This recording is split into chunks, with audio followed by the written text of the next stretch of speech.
Yo, what is up, ladies and gentlemen, and welcome to yet another NFL Live Reactions live stream. I am your host, the one, the only, Charismatic Enigma. I hope you all are doing well. I hope you're all staying safe, staying sane, and most importantly, staying healthy. It's Sunday Fun Day. You already know.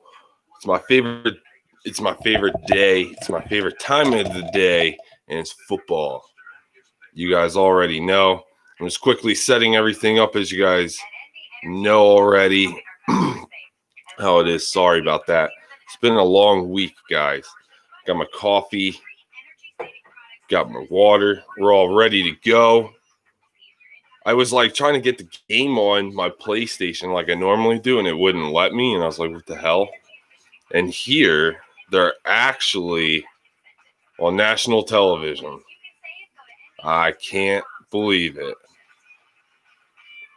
So, what is up, guys? What is up? Gibbo, Ravens, what's up, guys? Appreciate you all for joining up. Man, my throat's a little scratchy to start off today, guys. It's crazy. I think I got a sip of my coffee, but it's too hot. You guys already know how it is. Welcome to the live stream. Everybody is welcome. As you guys already know, do not hesitate to join up in the chat. Just keep in mind to keep the shit talking between the football teams, not about the people. So welcome. We'll be doing doubleheader today, guys. As always, it's Sunday. It's our typical thing. I just don't know what I want to do for a live stream. Like, part of me wants to do Ghost of Tsushima, but another part of me wants to do Red Dead, and then another part of me wants to do GTA because of the big heist coming up. The big update is on its way, so I don't know. We'll see. Either way, just join up for both of the live streams. Appreciate everybody for joining up for part 1 of 2 of our doubleheader. We're getting ready for kickoff. Let me turn the volume up just a little bit here.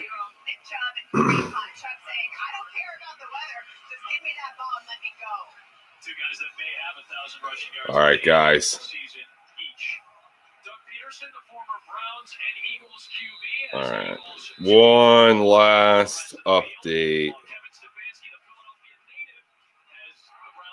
All right. So here we go, guys. Kickoff. And as it's been every single week, it is a touchback.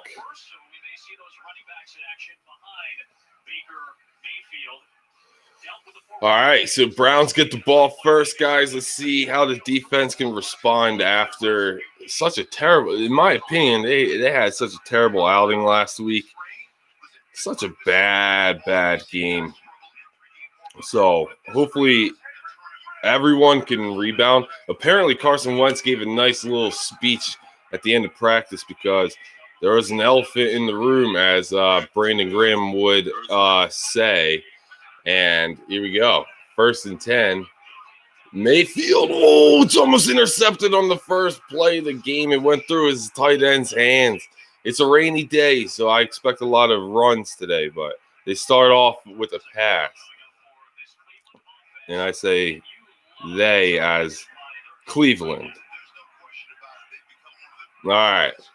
But yeah, guys, I'm so sorry for not having that many live streams this week. Like I said, man, my work schedule has been so crazy lately. It just will not allow me to live stream. It's like by the time I get home from work, it's just too late. So 2nd and 10, they try running with Nick Chubb, and he gains about a yard. It's just been really hard, guys.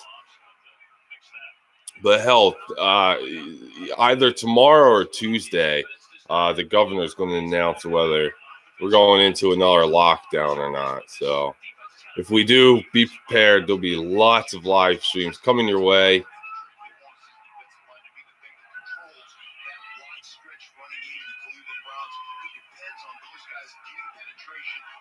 So it's going to be 3rd and 9.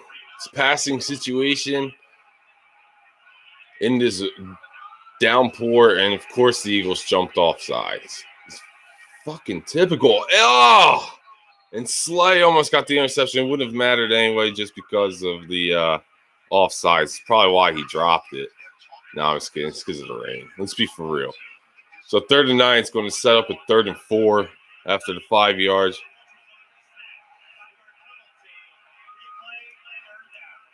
All right, guys. Sorry. I'm just trying so hard to get this out, but I keep.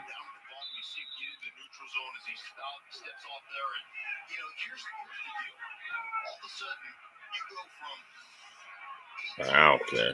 I'm making it as basic as possible. I need people to realize that they should just expect this every Sunday.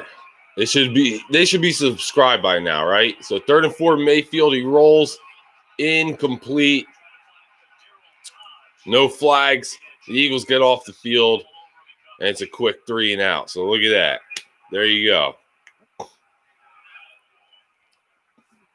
That's better than last week. Last week we started off with a sack, and then we gave up a touchdown easily. The Giants went down, and they scored pretty easily, if you ask me.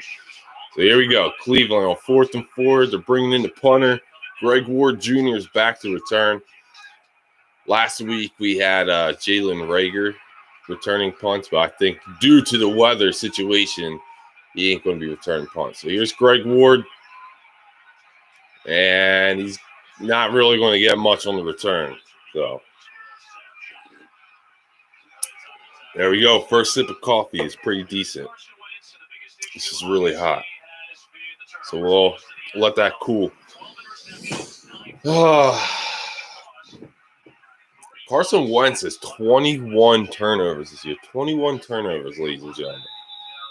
At the next commercial, we'll update everybody on Twitter. But again, people should just expect it, right?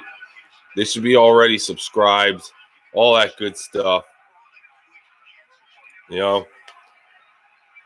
But again, I really do appreciate everybody for stopping in. Again, everybody here is welcome. Ooh, Miles Sanders slipped on his first carry. These weather conditions are going to be so bad, man. So Isaac Seumalo, the starting left guard, is back. Again, they freaking have Jason Peters in over Jordan Mailata. So it's going to be 2nd and 10 or 11 because they say he lost a yard. I thought he got back to the line of scrimmage, me personally. All right, so 2nd and 11. Carson in the empty set. Carson, he looks. He's rolling out. He fires. He's got Goddard. Goddard near the 50-yard line, down to the 47, 48-yard line. Nice play by Carson. There we go. Carson, you're the leader of the team, but I was saying earlier before, they started getting going here, Carson Wentz gave a speech earlier in the week because apparently there was a report out there saying that, Carson Wentz has these really bad practice habits. The Eagles don't try hard in practice, all this crap. Head coach Doug Peterson, he denied all of it. Carson denied it, but then Brandon Graham, captain of the defense, came in and said, nah, dude, let's address the elephant in the room. Yeah, we have really bad practices. We have bad practice tendencies, and we need to fix it. So I'm like, oof.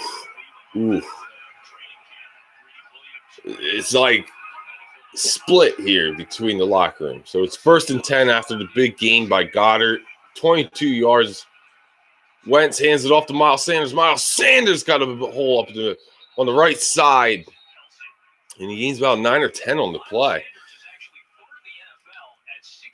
And I was going to say 2nd and 10. What are you talking about? That was a run. It's a good run. Gain of 9. Miles Sanders. Eagles moving the football here early on. First possession for the Eagles. Like I said, I expect a lot of runs in today's game. The Eagles went out and got Jordan Howard back this week. I don't know if they put him on the active roster or not. I know he was on the practice squad. So they hand it off. Miles Sanders picking up the first and more. Getting it up to the Cleveland 32. The Eagles are in good range here. So most rush yards, or most yards per rush, Miles Sanders is up there, number 2. He's ahead of Derrick Henry. And yet we don't run the football enough. But hopefully Doug learned his lessons. Maybe being called out. Maybe it'll help. Who the hell knows? You can only hope. Alshon Jeffrey's in again.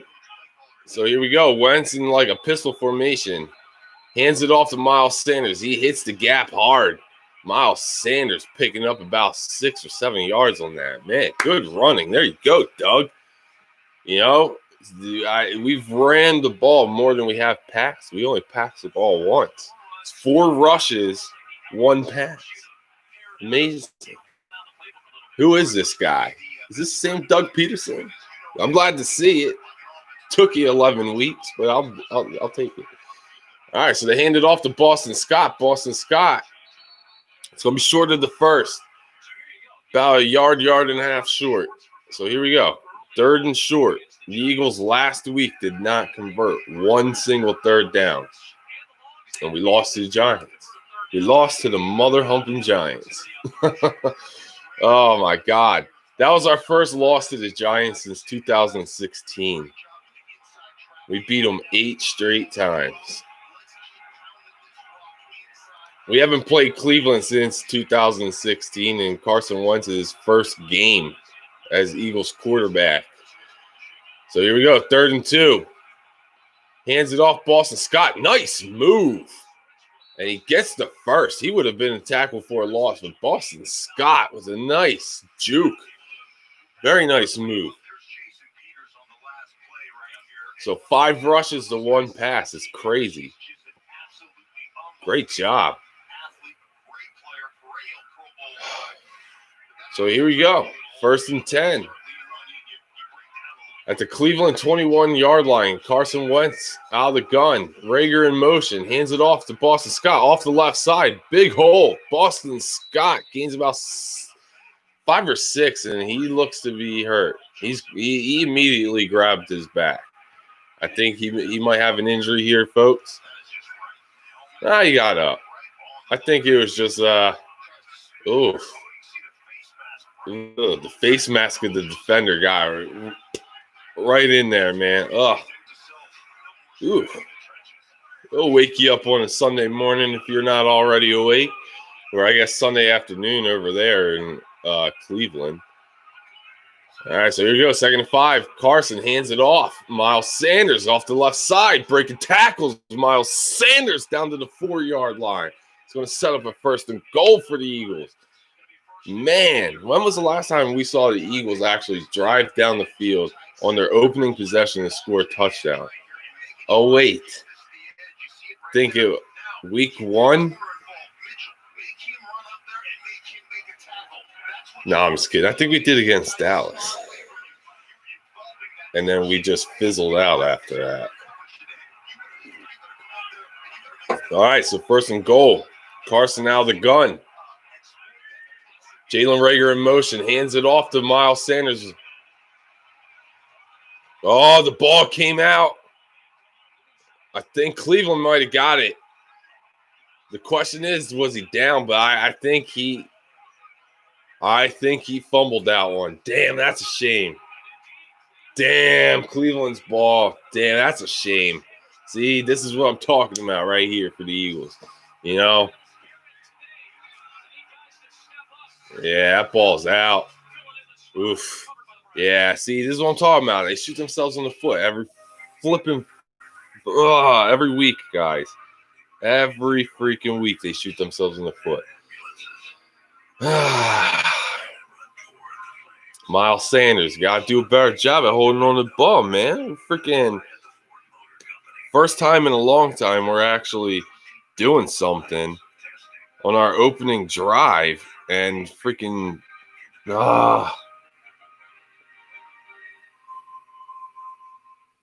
I hate when that happens, man.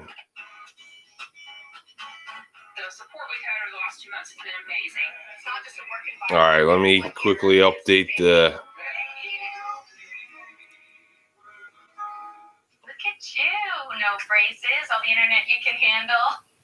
Dude, I don't know why it's being like this. Stupid phone. Invis is predictable, less painful, more comfortable. Invisalign. Get everything on your list worry-free. All right. From same-day delivery to free drive-up. Real quick. Season at Target. 911, what's your emergency?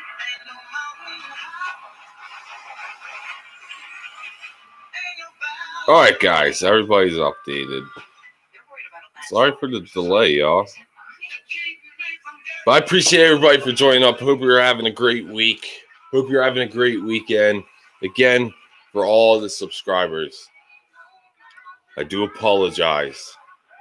We only had what? We only live streamed the one time. We're technically 2 times this past week, and that was last Sunday. It was a doubleheader, and again, man, it's like my schedule. It's like as soon as I wake up, I go right to work, and I'm there late, and then it's just, yeah, it's just hasn't been working out. But this week, like I said, like my work schedule will allow me to live stream, so there'll be more live streams this week. However, I do expect to be put back into a lockdown later this week. So if that is the case, you guys already know where to find me. I'll be here. I'll be live streaming like every day, pretty much, you know. And we'll do our Ghost of Tsushima live streams. Oh man, look at Carson. Even Carson threw his body in the pile of people to get that ball back. But unfortunately, no Eagles players were able to get it. So here we go. Nick Chubb loses a yard or two, man. The Eagles defense was ready for that. That's what I'm talking about. But then again, man, last week we had New York in these situations, and we allowed them to go right down the field and score. So, let's see. Defense got 3 and out on their first drive. The Eagles are driving real nice, man. They're running the football really well. Carson Wentz, first pass was complete, 22 yards. First and goal, Miles Sanders fumbles the football. So here we go. Nick Chubb runs it again, loses another yard. So it's going to bring up a 3rd and long. What's Cleveland going to do? They're going to run it. They're going to throw it. It is 3rd and 10. Baker Mayfield is 0 for 2. He almost got picked off on his very first pass of the game. It was off of his tight end's hands and almost in the hands of Rodney McLeod. And then his other pass was almost picked off by Darius Slay, but there was a penalty, so it didn't matter. All right, so here we go. Blitz. Mayfield looks. He fires. It is caught. And it is a first down. Cravon LeBlanc gave up the play to Hodge. Damn, right over the middle. Shizen. They brought the blitz. I'll give them that. I'm surprised. They blitzed. They brought the linebackers. They brought Jalen Mills. The offensive line held up, gave Mayfield just enough time. And it's a first down. So 1st and 10, Cleveland.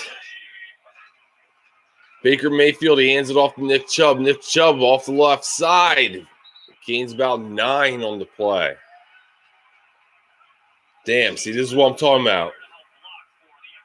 I had a chance to get off the field. You gave up the play. You just got to be able to settle in and be able to get off the field here, man.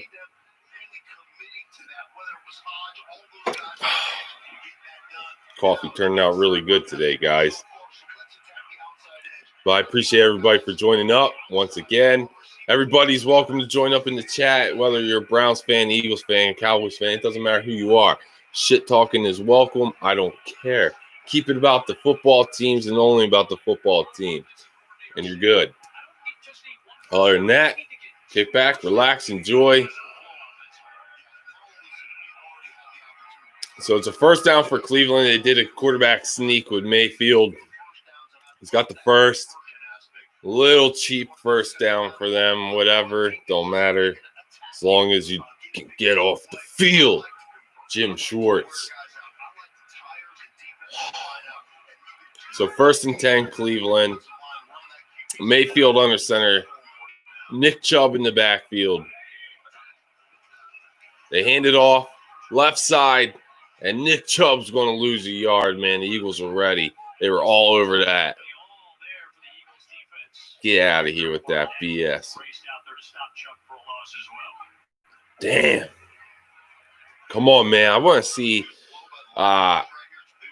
defense get an interception, man. We haven't been getting interception at all this year. And it's like I saw reporters were asking Darius Slay why he's not making big plays. And I'm like, man, he's making big plays by shutting down receivers. Like, yeah, he gave up one big play last year, and it was ultimately the biggest play of the game, in my opinion. But, shit happens, man. You can't expect people to be perfect, but, it's what you get paid big bucks for. And, it's just one of those plays where you misread it. And it happens, but damn. So 1st down, Cleveland. They're rolling here. Mayfield, he's going deep. He's got a man wide open, and he dives for the reception. He's got it. 1st down, Cleveland, and they are in scoring range. This is what I'm talking about, man. You had them backed up. And you gave up the one big play. And there it is. Now you're giving up another big play. Avonte Maddox got beat deep right up over the middle. They're moving. Hurry up offense. Kareem Hunt picks up about 3. It's going to set up a 2nd and 7 for Cleveland. Jesus, man. This sucks. Just when you're getting things going offensively, you're actually moving the football really well. You have a chance to score first, shoot yourself in the foot. And now look at this. Now Cleveland's going down the drive. They're in scoring range. 2nd and 8. Mayfield under center. Fakes the pitch. Barnett bit. Oh, they're going to throw a flag on that? That was way underthrown. I think that ball hit the freaking corner before anything. That's just... Oh, come on, man. No. Oh, I guess, yeah. All right, when you see it in replay in that angle, it's like, all right. But initially, I'm like, hell no, that's not a penalty. Hell no. So 1st and goal at the 2. They hand it off to Nick Chubb. The Eagles defense says, nah. He tried to jump, and they're like, nah. Say nah, man. Show him your mean face.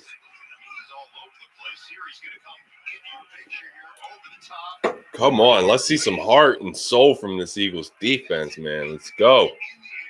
The heart and soul starts with Fletcher Cox. Where's Fletcher Cox at, man?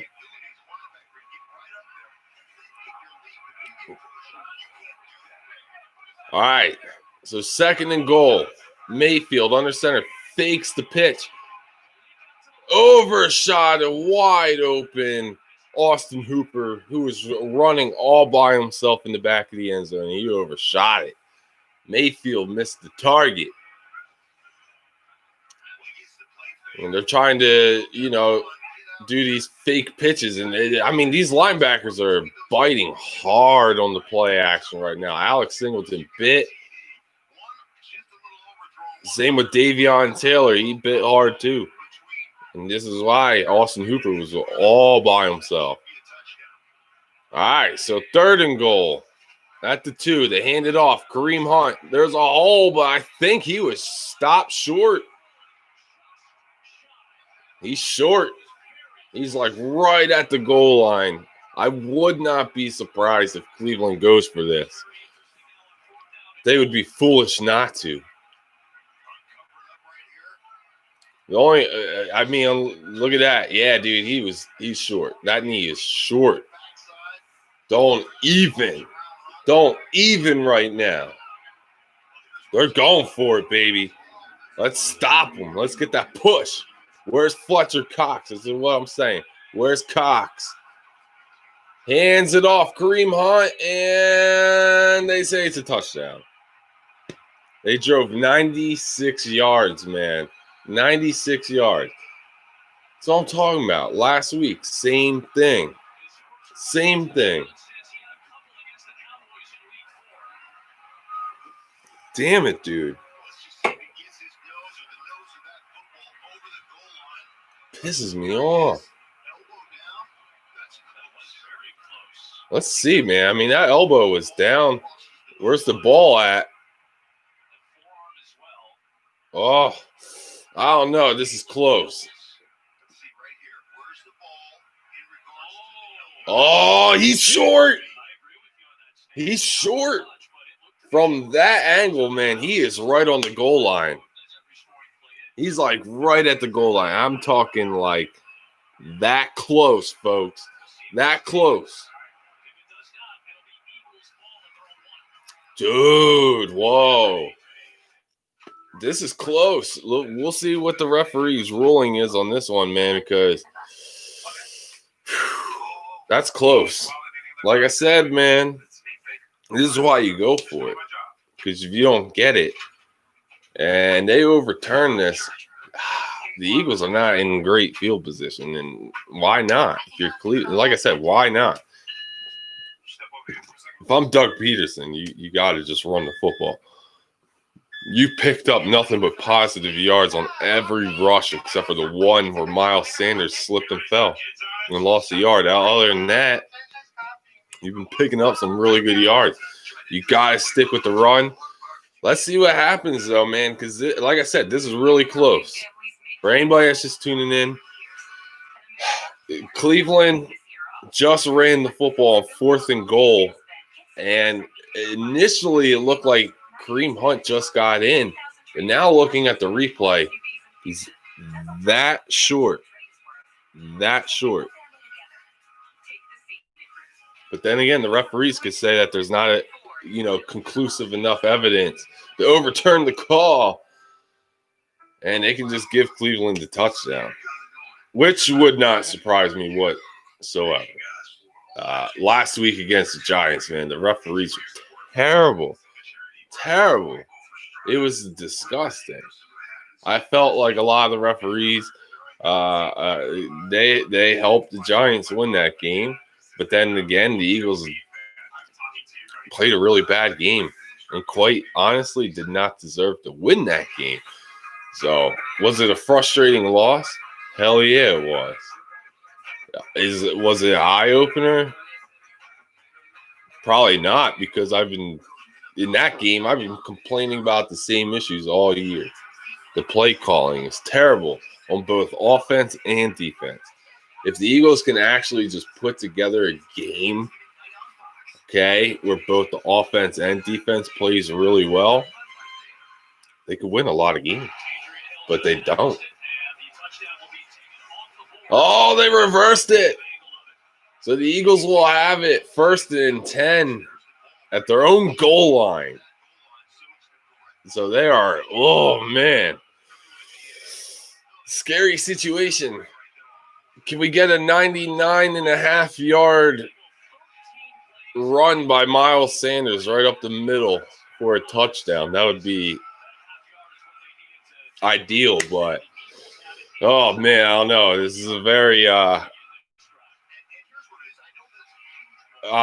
this is a nervous situation, especially with the rain and all, man. Oh my God. So here we go. They overturned the call. No touchdown for Cleveland. Instead, it is now 1st and 10 Philly at the half-yard line, man. So here we go. Carson Wentz under center. Carson changes something up at the line of scrimmage. Carson with a quarterback keep, with a sneak right up the middle. And he's going to gain about 3 yards. Get you some kind of breathing room here. That was smart play calling there by Doug Peterson. I can't believe I just said that. I can't believe it. Yeah, I just can't believe it. You know what else I can't believe? The Eagles are actually on national television. I can't believe that. I left my PlayStation on just in case if I was being lied to. I couldn't believe it. I was like, no way. The Eagles are actually on TV. Do they deserve the national television spot? No, but it is what it is. Second down. Carson, he's actually going to throw it. He looks, he fires. He's got Reagor. And Reagor with the catch. Wow. Carson starting off 2 for 2. What?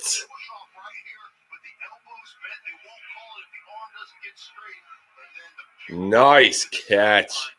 Jalen Reagor. He did push off a little bit, but he did it like a veteran where he didn't extend the elbows. Very nicely done by Reagor, man. Like I said, I really think Jalen Reagor can be a really good player. It's just you got to be able to use your players, and Doug Peterson has not been able to use his players really well at all. Are we at the end of the first? I can't tell. There's no like scoreboard. I can't tell like what's going on. There's like some technical difficulties going on at Fox Studios or something, man. There's no scoreboard. There's no time. You can't see nothing. I wish I could tell you like how far along we are in the first. I think the first quarter just ended. Maybe I don't know. Couldn't tell you. And if it did, then damn, that was fast. Only 30 minutes in and we're done with the first quarter? Really? Let me go on ESPN. Maybe they'll have a better idea of, like, time. Yeah, it says end of the first. Man, holy shit. Already. Damn. Yeah, so, Miles Sanders. 6 carries, 37 yards in the first quarter. How about that? Carson Wentz in the first quarter only threw the ball 2 times. 2 times in the first quarter. How about that? Doug's finally getting it. Like, oh my God, I should run the football. And look at that. And then you all heard me say something I don't think I said all year, and I said Doug with a smart play call. We did a quarterback sneak on our first on the first play after we stopped Cleveland at the goal line. The goal line stand here after I was just complaining about how this defense just allowed the Browns to go 96 yards for the touchdown, and then they took it off the board, got goal line stand. And Doug, smart play. Quarterback sneak right up the middle. Gain yourself some yardage. And then Wentz with a nice throw to Jalen Reagor. We got some breathing room. And that was it. That was the end of the first, guys. Like, it's nothing. It is a rainy day in Cleveland. It's nothing new for Cleveland Browns. You know, they deal with crappy weather all the time. So we'll see how the Eagles can fare in this. You know, maybe at halftime they change the spikes in their cleats, make them a little bit longer. You know, that way you can really dig into the trenches. I don't know.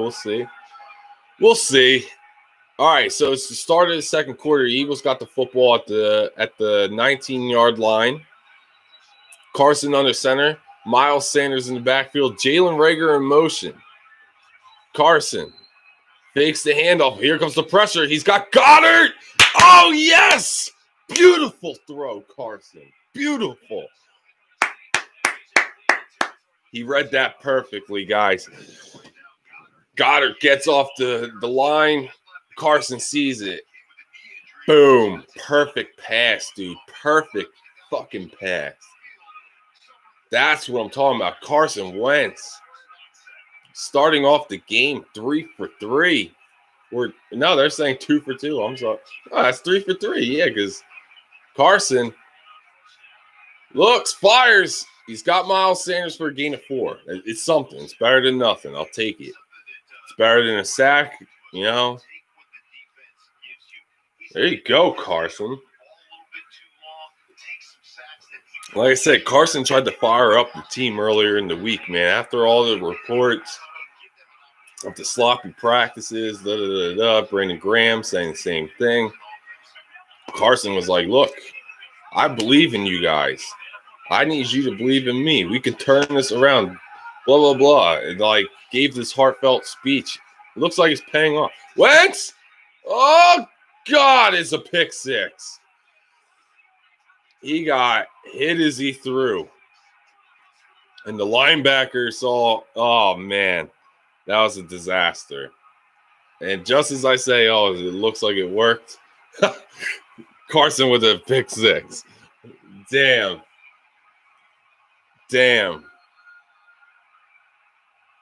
When was the last time I seen Carson Wentz throw a pick six? I can't recall. If I'm being honest, I can't recall the last time I seen Carson Wentz throw a pick six. He just tried to get rid of it to Miles Sanders. But, man, he got walloped as he threw it. That ball just hung up in the air.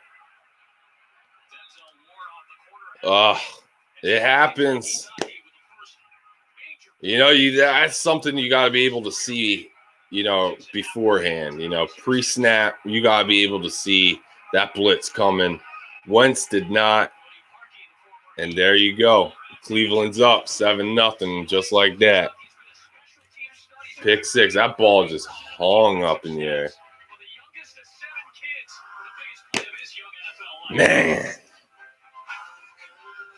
Man, I jinxed it. I was sitting here saying, man, it seems like Carson lit a fire under their ass with his speech. Brandon Graham may have lit a fire under people's ass by, you know, saying that all the reports are true. Sloppy practices leads to sloppy games. And it shows. Now, I was hoping that they would have a better week this week. And, man, they were doing good. You know, defense has been doing pretty well for rainy conditions and all that. Offense was moving the ball well when they were running it. Well, honestly, Carson was doing pretty well, too. He was 4 for 4, 73 yards. And then just like that, in the blink of an eye, Carson Wentz. That's what Carson does. Turns the ball over. That's his 22nd turnover on the season. 22 turnovers.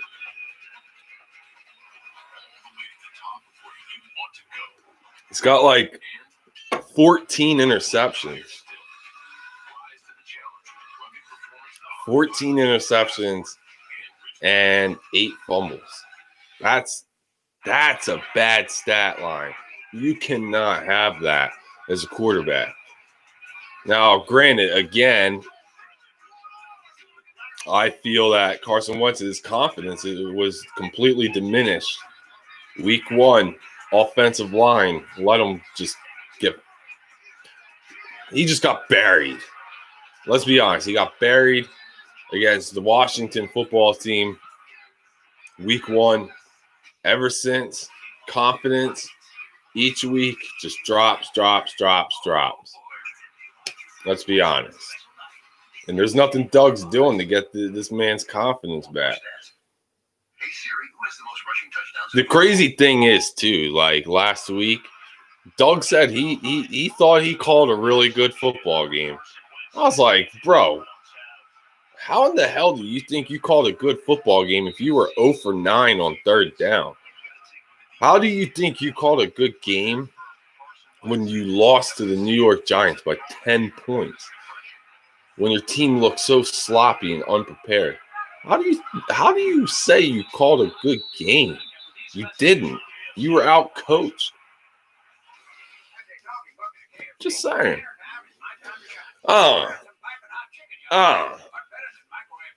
Let's see what happens, man. Can Carson shake off the interception? Can he do a Russell Wilson? Can he do a Tom Brady? Can he do a Drew Brees. You know, most of these quarterbacks, they make a mistake, they turn the ball over, and then their very next possession, they come back and lead their team down the field and score a touchdown. The question is, can Carson Wentz turn it around, or is his confidence just going to be shot the rest of the game? We'll see. So here we go. 1st and 10 at the 25. Boston Scott. No, I'm sorry. Miles Sanders. They hand it off to Miles Sanders. He hits the left side, leaps over a man, and he gains about 7. Got to give the ball to Miles, man. Miles is your guy to get this offense going. I don't know how many times we got to say, Rager, wide open. Why did we not throw it? Why didn't he throw? Oh, my God, dude. This is what I'm talking about with Wentz. He's trying to do too much. He's looking for these big plays. He's trying to be Mahomes. You ain't Mahomes. So 2nd and 3. Miles Sanders in the backfield. Wentz hands it off. Miles Sanders makes a man miss, and I believe he's going to be close to the first down, if not just a little shy, just by like the nose of the football. We'll see where they mark it. I think it's a first.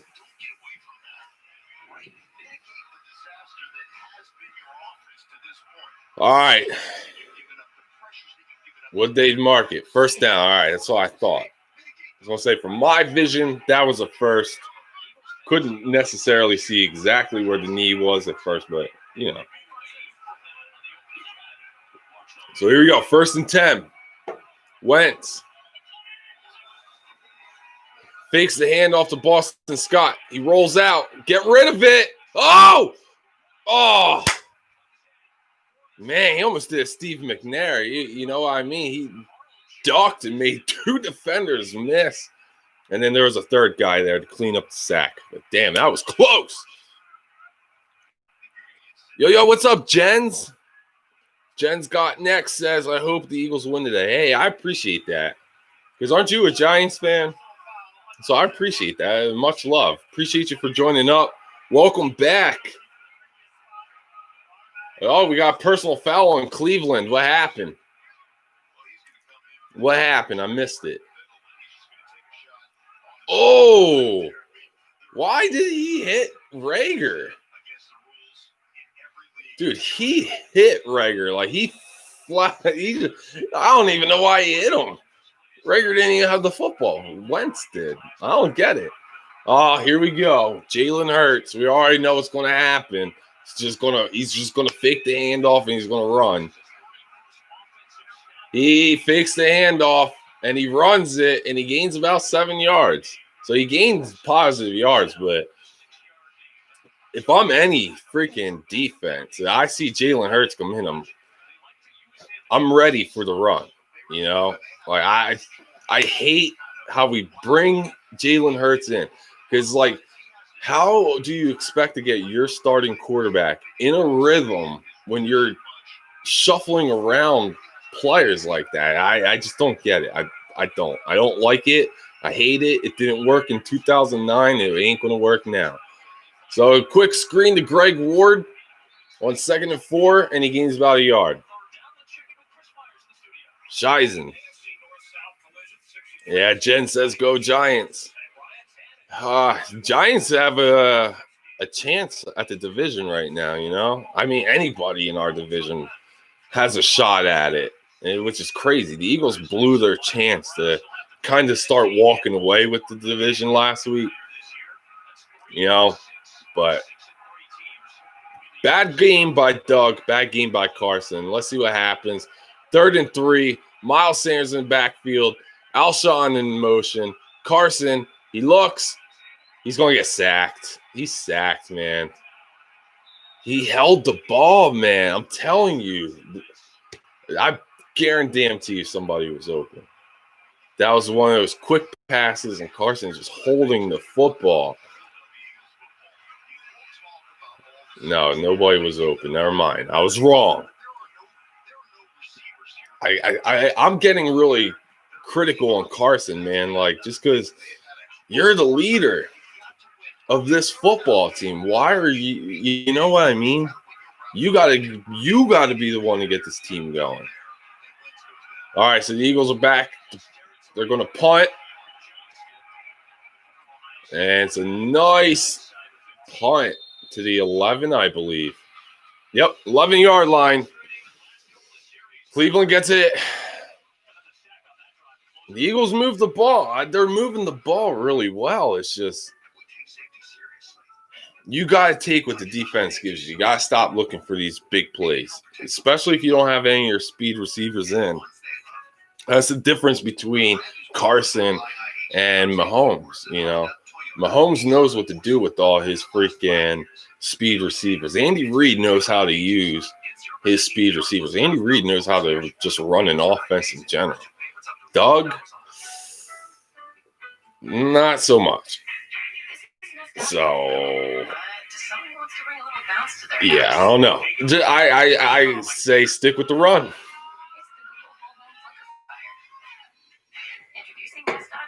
The run game's there for the Eagles all day, man. Miles Sanders is picking up nice yardage on first and second down. It's just Doug. No, let me try a little play action for you. All right, Carson's going to hold the ball for 10 seconds, even though he shouldn't. You know? But on his interception, on the pick six, he had Jalen Reagor all by himself. Nobody around him. All by himself.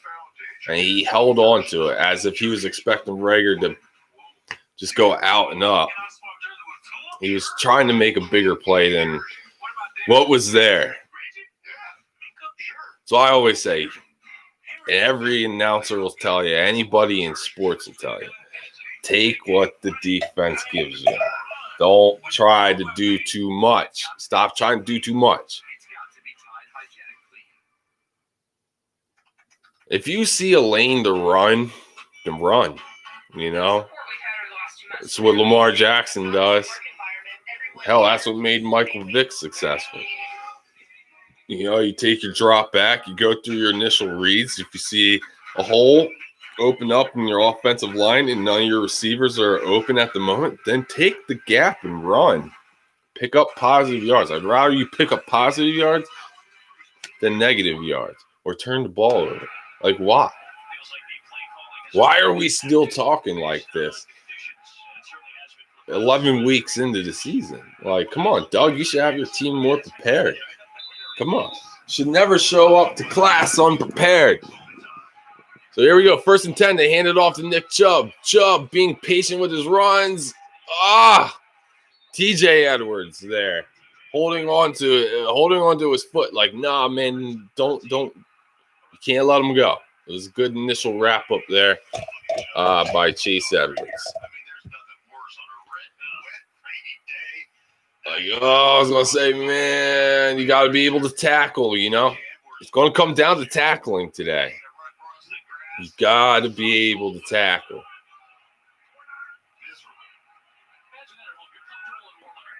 All right, so 2nd and 7. Mayfield under center. Man in motion. And the Eagles jumped off sides. Fucking A. Come on, Hargrave. You're right over the center, bro. I never understand this shit. Like, you're right over the center. Why? Oh, good Lord.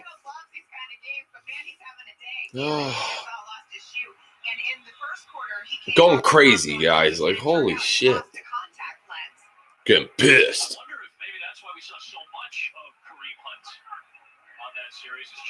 I'm frustrated because, dude, man, I had the Eagles going freaking 12-4 this year. 12-4. And we're 3-5-1. Like, disgusting. So here we go. Mayfield, he's back. He looks, he fires. He's got his tight end down the sideline. It's a first down and way more. So here we go. Cleveland looking to extend that lead. Again, they only have a 7-0 lead off of a Carson Wentz pick six. Rookie linebacker got beat on that one. Jeez Louise, come on, bro. I don't expect these rookies to, play to perfection here, but I do expect them to be some kind of good talent later in the future. So here we go. Mayfield has all day to throw. He looks, he fires, and he just throws it away. That was smart. He had all day to throw, and then the pressure was starting to get in by Barnett and Hargraves. Jeez Louise, man, come on. We need a turnover. I really thought Darius Slay was going to get his first interception of the season on that first possession here for Cleveland in the beginning of the game. But again, it would have came back anyway because the Eagles have been jumping off sides all day.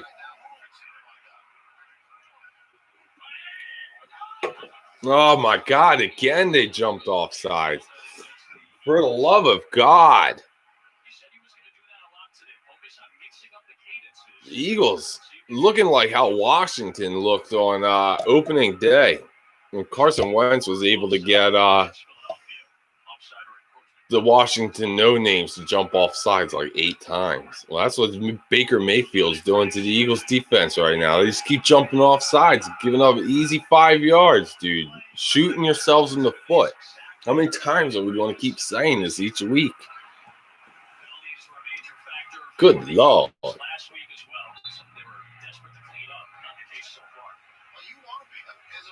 So already the Eagles have 4 penalties, 8 or 9.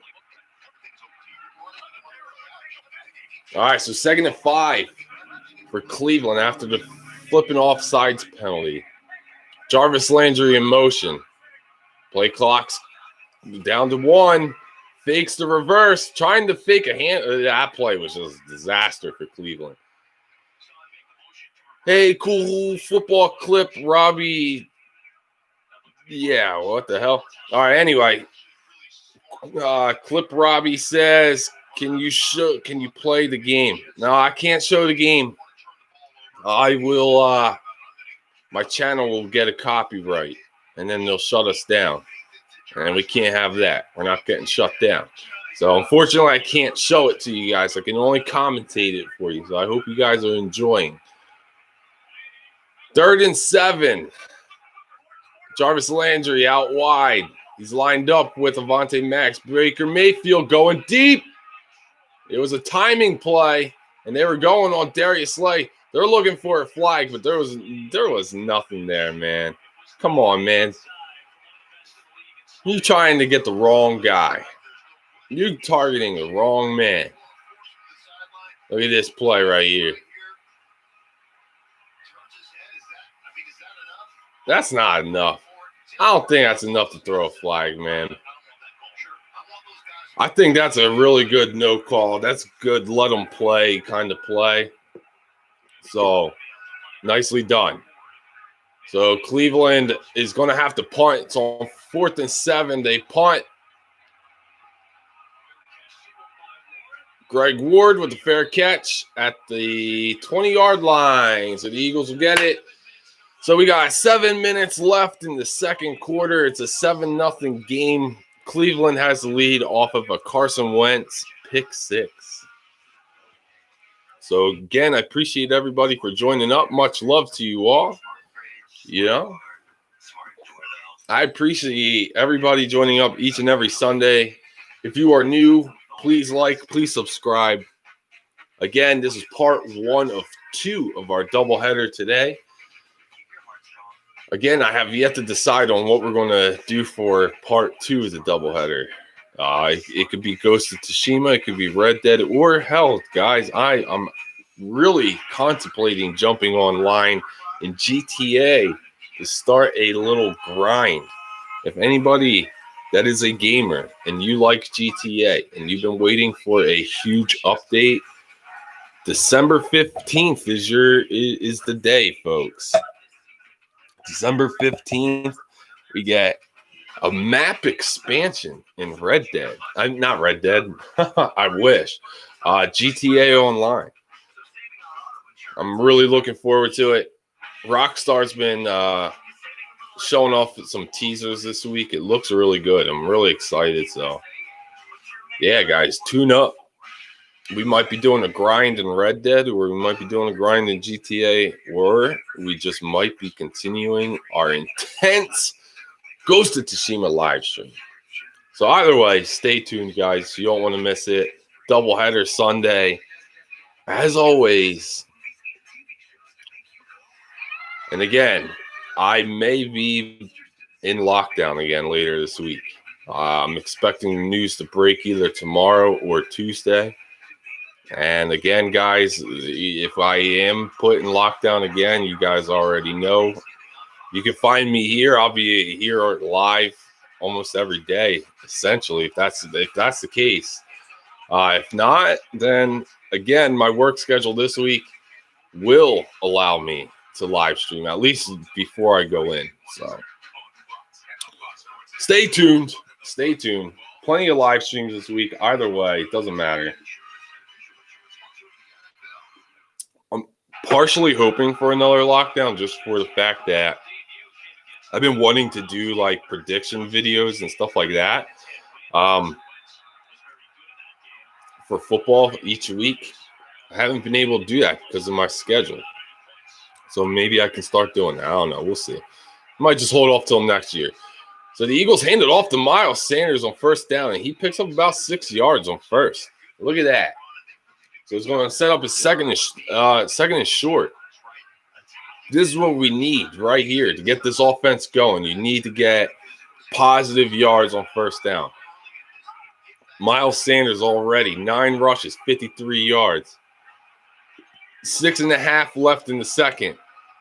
Wentz hands it off to Miles Sanders. Miles Sanders spinning his way all the way for a first and way more. So there you go.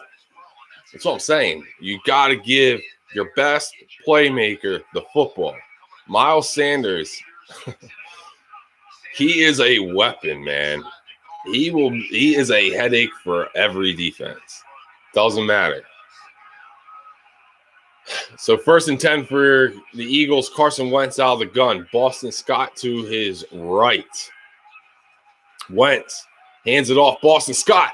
Boston Scott full speed ahead. Nice hole on the right side there by Lane Johnson. There you go. 9 yards on first down, baby. Man, he hit that gap. Look at that hole. Lane Johnson, Pryor, they open up that gap. Very nice run. So 2nd and 1. Boston Scott. Wentz hands it off. Boston Scott. First. All right. So this is what I'm saying, man. We're running the ball really well. We're moving the football today. It's just we've been shooting ourselves in the foot. Penalties. The fumble by Miles Sanders, it could be a 7-7 game. Hell, who the hell knows? It could be 7-0. It could be 10-0. It could be 14-0. Who the hell knows? It was definitely a momentum shifter. That is for sure. We had 1st and goal on our very first drive, and Miles fumbled. But here we go. We're near the 50. Wentz, it's 1st and 10. Out of the gun. Miles Sanders to his right. Fakes the handoff. A little wide receiver screen. Greg Ward, one-handed catch, and he picks up about 4. Wow. That was a little crappy throw here by Wentz, but he had to throw a little high because he had like corner blitz or something. And yeah, if Wentz throws that any lower, that's tipped and picked most likely. So good catch by Greg Ward. 4 yards. So 2nd and 6. Miles Sanders in. Wentz out of the gun. Wentz hands it off. Miles Sanders, for the first time, is actually stopped right at the line of scrimmage. And if I'm going to be honest with you, it looked like Jason Kelce was grabbing his arm as he was falling to the ground. I'm hoping I'm wrong here. Let me see. Oof. Yeah, he did. He did. It was his left elbow. It looked like Miles Sanders ran into him. As he was extending, he was blocking, and Miles Sanders ran right into his elbow. Fudge, dude. No, dude. He's been the only offensive lineman all year that has not been hit by the injury bug. And, I mean, yeah, he's had some moments where he was, like, a little banged up, but Shizen, he's been the healthiest one, and, that don't look good, man. Tape it up, maybe, and he could come back, but it could be a stinger. We'll see. I'm hoping for the best here. Let's hope for the best. The Eagles use a timeout, so that could be just to quickly tape them up and put them back on the field. Who knows? We'll see. Timeout, commercial. Jeez Louise. Appreciate everybody for joining up. If you are new, please like, please subscribe.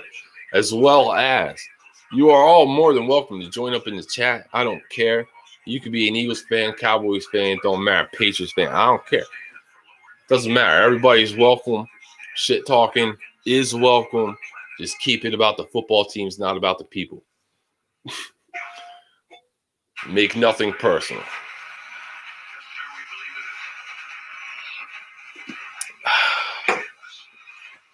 But yeah, guys, welcome. If you're just joining up, it's a 7-0 lead for Cleveland off of Carson Wentz pick six. It's just been a back and forth. It's been defensive game all day. Again, the Eagles had an opportunity on their very first drive of the game. They had a 1st and goal.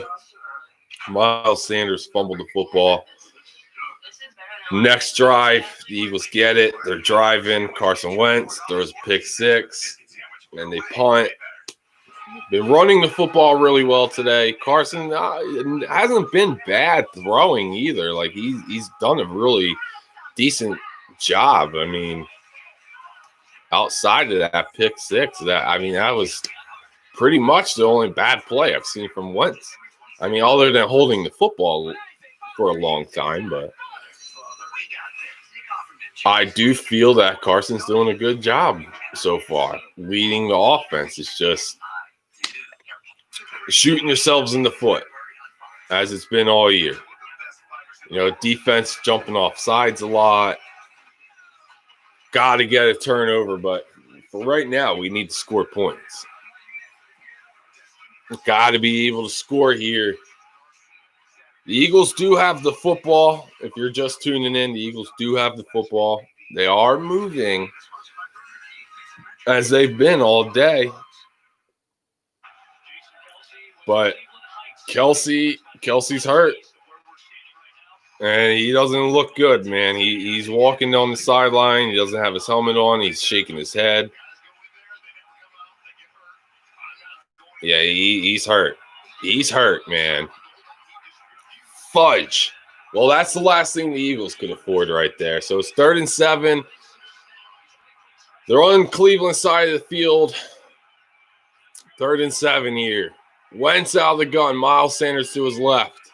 Wentz fakes the handoff. And he goes nowhere. Gain of 2. I see what Doug was trying to do there, but not on a 3rd and 7, bro. I'm sorry. Not on 3rd and 7. Like, oh my God. Wentz had the pull. I think the call was to go to Miles. But man, Jason Peters just allowed his guy to come in, like untouched. Like by the time Wentz had the ball like this in Miles Sanders' gut, and the defender had Miles Sanders wrapped up, and Wentz quickly pulled that ball out. Ay. Kelsey's going to the locker room. Good punt. Oh, mother humper. He had it. He had it down at the 1. And then he just tossed it into the end zone, man. Like, what the fudge? This is a beautiful punt by Cam Johnston, man. What the fudge? So it's still 7-0 Cleveland. The only points that Cleveland got today was off the Carson Wentz pick six. Their offense hasn't really done much. Other than that 95-yard drive that they had where the Eagles were able to get the goal line stand, but that's been the only good drive that they've had. You know, the Eagles have done a really nice job in the run game. They've done a really nice job keeping Baker Mayfield contained, not being able to get off some nice throws. So here we go. 1st and 10, they hand it off to Chubb. Chubb's going to gain about 3 or maybe 4. So 2:20 left in the second here.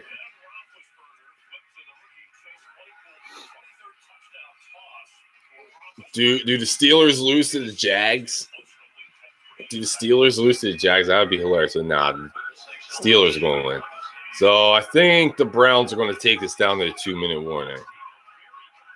And 2-minute warning. There it is. No. They're trying to get cheap yards.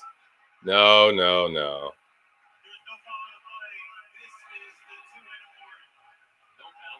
Yeah, you got lucky on that one, Malik Jackson. Jeez Louise.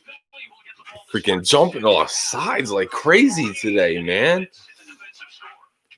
It's crazy.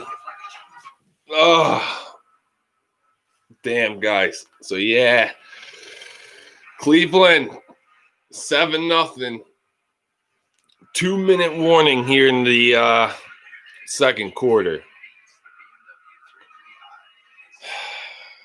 Can our defense get a turnover?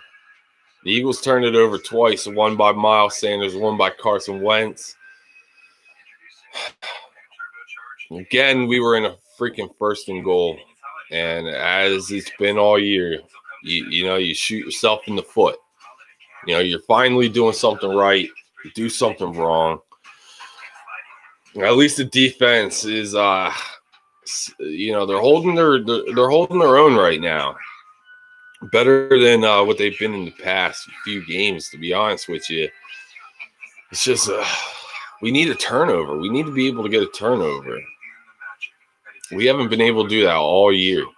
We haven't been able to get turnovers. We give the ball away. We don't get the ball. You know, so we need to figure something out. We need to be able to disguise our defense to freaking, we got Baker Mayfield into making a bad throw. You know, I feel like in the very beginning of the game, we did do a pretty decent job of that. But now it's like, I don't know, man. I don't know.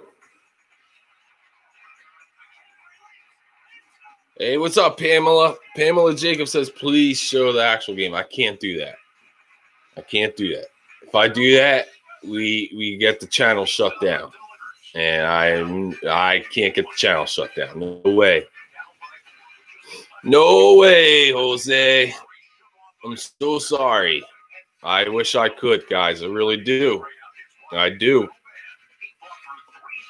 I was actually surprised to see that this game was on national television. I went to do my Sunday ticket thing. I went to use it, and they're like, no, against NFL rules, this game cannot be televised. I'm like, the hell if it can't. I paid all this money for this shit.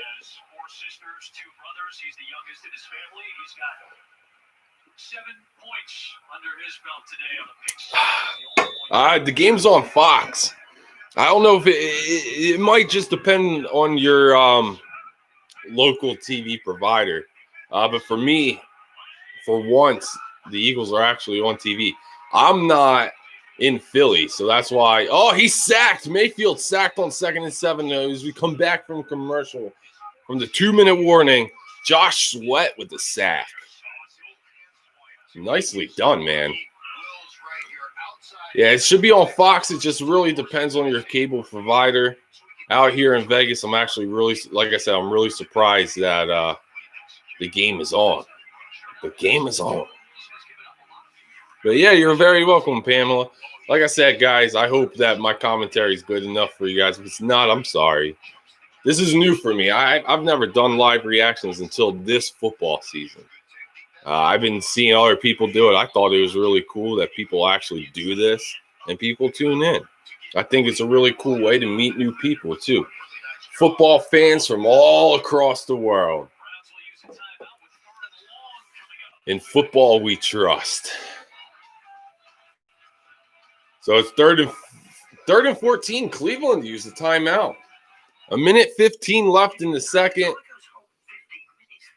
Cleveland with used their first timeout. Let's see what we could do here. Maybe we could bait Baker Mayfield into throwing an interception. It's all about the defense, man. It's all about whether Jim Schwartz can disguise his coverages or not. And that's what I miss about Jim Johnson, man. Jim Johnson was so good at disguising his blitzes, his coverages, and all that good stuff. I haven't seen an Eagles defensive coordinator disguise blitzes and coverages since we had Sean McDermott back in 2010. And I feel like Andy Reid made the biggest mistake in firing Sean McDermott as his defensive coordinator. Did they give up leads? Sure, but you didn't have the greatest players to work with for Sean McDermott back then. You know what I mean? So, I don't know. I thought McDermott was a really good defensive coordinator, and the Eagles just pulled the plug, I should say, on that too quickly. And I think that was a regret for Andy Reid. But it is what it is. You learn from these things. And now look at Sean McDermott. He's a head coach in Buffalo, and he's leading them to a winning record. Going to take them to another playoff berth. So good for McDermott, man. He's a good coach. What's this? This guy ESPN thing saying Kelsey is questionable to return.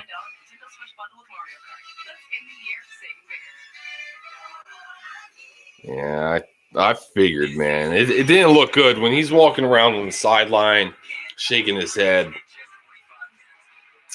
It's usually not a good thing. Now, the thing is, though, it happened before halftime. He went to the locker room. So all we can hope is that he's taking that time to rest up, get taped up, maybe put like one of those elbow braces on him, and hope that he can make it for the second half. If not, it's a big loss on the offensive line for the Eagles. So here we go. 3rd and 14 for Cleveland. 1:15 left. Empty set. Mayfield. I'm telling you, there was a hold on Fletcher Cox. They were holding him. They got a quick pass to Austin Hooper and a quick tackle by Cre'Von LeBlanc. And there's still 1:07 left. And I think Dougie P just called a timeout. He's looking to get the ball back. The question is, do you try for points? I guess it all depends on your punt return here. Do appreciate you all for joining up again. We're pushing halftime here. We're getting close. Getting close to halftime. Again, much love for you all for joining up. Appreciate everybody, especially all these new faces I see in the chat. For all you guys that are new, please subscribe and hit that notification bell. You guys don't want to miss it. We do doubleheader live streams every Sunday. So, yes, today is Sunday, which means there's a doubleheader going on tonight. So we got the Eagles game right now, and then we'll be doing one of our video game live streams later on tonight. So don't miss out. You don't want to miss out, folks. Regardless of what it is. I haven't decided. So stay tuned. So here we go. The punt is away. Back is Greg Ward. He fields it around the 30. Trying to find some blocks, and he gets up to about the 38-yard line. So let's see. You got one timeout left, Work the sideline. This is Alshon Jeffrey territory right here. Carson Wentz and Alshon Jeffrey have this back shoulder throw that only those two can execute. I swear. Every game and every time we try to run that back shoulder throw to anybody that is not Alshon Jeffrey, it don't work. So we'll see. So 58 seconds left. 7-0 Cleveland still. Wentz out of the gun. He looks. Here comes some pressure. It was supposed to be a little tight end screen, and it's an incomplete pass through the hands of Dallas Goedert. And ladies and gentlemen, that was Carson Wentz's second incompletion. His first one was the pick six. Oh, Olivier Vernon actually tipped it away. I thought that was through the hands of Goddard. So I'll say I don't think he would have picked up much anyway unless he breaks a tackle. So 54 seconds left in the first half. Eagles have one timeout left. Carson in the gun. We have not heard the name Travis Fulgham all day. Wentz is going to get sacked. I knew that was going to happen. They are going to blitz the hell out of that freaking A-gap. Now that Kelsey's not in there, dude, I expect them to blitz the hell out of it. Kelsey was our guy. And that was all Sayamalu, though. Sayamalu and Jason Peters. Dude, Peters is getting beat this year, dude. He looks so slow. But yet, we're continuing to put him out at left tackle. I don't get it. This has been like one of the worst decisions by Doug Peterson ever by putting Jason Peters at left tackle, and he shouldn't have done that.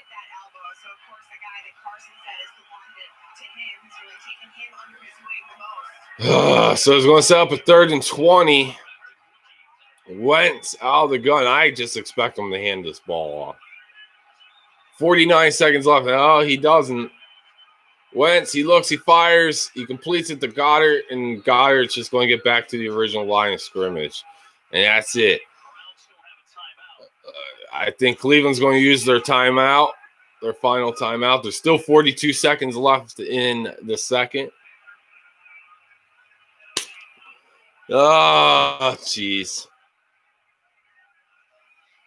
It's too predictable. That's what it is. I could have told you that we were going to be trying these screens. I just don't get it, man. So Cleveland did use their timeout. There's 43 seconds left in the second quarter. It's still 7-0 Cleveland off the Carson Wentz pick six. Unbelievable, guys. We're getting away from the run again. Like, we're running the football really well, but yet here we are in a 7-0 game getting away from the run. I get Carson only has 2 incompletions total, but for the love of God. Cam Johnson, the punt. It's a nice punt. Great punt, dude. Fields it at the 8-yard line. He's looking to return it. Oh, the Eagles are trying to get – oh, man, he almost fumbled. You could tell he almost fumbled. Damn. So say, man, could you imagine? We'd be in field goal range. Whatever. Anyway, so it's going to be 1st and 10 Cleveland. 30 seconds left in the second quarter. We are approaching halftime. Man, the first quarter went so fast. It was like a half hour and it was done, guys. And now we've been in the second quarter for almost an hour. Second quarter is definitely going by a lot slower. So 30 seconds left. Let's see if Cleveland tries for any kind of anything. They have no timeout, so I don't really expect them to. I kind of expect them to hand it off or do a screen. See if they can get any positive yards. So Mayfield, he's back. He looks, he fires. He's got Kareem Hunt. Kareem Hunt picking up. First down. Cleveland trying to spike the football here. And he does. So 13 seconds left. Are they going to try to set up themselves a Hail Mary situation? Jeez. So 2nd and 10 after the spike. 13 seconds left. Yeah, Cody Parkey. I ain't worried about that kid. He's the guy that had the double doink in the playoff game when the Eagles played Chicago in in the wild card game. The game winner off the left upright and off the center post, off the crossbar, and out. That was great. It's hilarious. So I ain't worried about him, especially in the rain, too. And here's the crazy thing. Cody Parkey used to be a pretty decent kicker when he was in Philly in 2014. And then once he pulled his hamstring, that was it. That was it for him. So 8 seconds left. Mayfield, he's back. He looks, he fires, and it is incomplete. Dropped by the tight end. And it sets up a 4th and 5 with 4 seconds left. So now you can punt the football, or you can decide to go for a Hail Mary and do like one last play. I don't see why you don't just keep your offense on the field and go for a Hail Mary. Why not? What's the worst that can happen? Baker Mayfield takes a shot to the chin and he's out the rest of the game. Oh, he looks, he fires. It's going deep. And it's out of bounds. I think he took that shot too. All right, so that's halftime, folks. 7-0 Cleveland off of the Carson Wentz pick six. Carson Wentz doesn't throw that pick six. It's still a 0-0 game, most likely. Let's see if Doug Peterson sticks with the run, folks.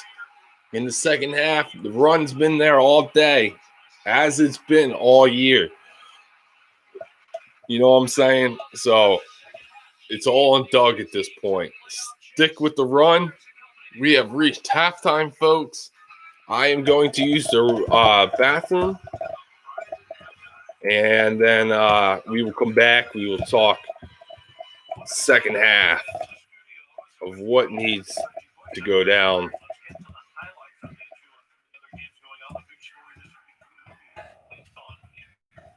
All right. We'll talk second half, what needs to be done, all that good stuff. I will be right back. Don't go nowhere, folks. If you do, only go to get a drink and come back. We will be right back. Don't go nowhere. Bathroom break.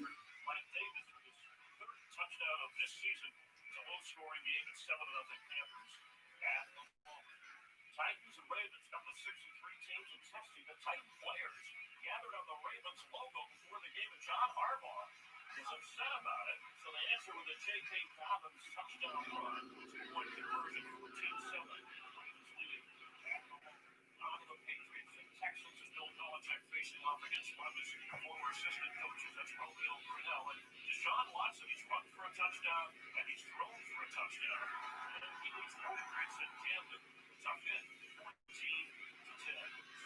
And I like that. Trying to keep the undefeated Steelers down by that tough one in Jacksonville. Jackson played him well in the past. Gonna go deep to Chase. Right ball. It's too easy, man.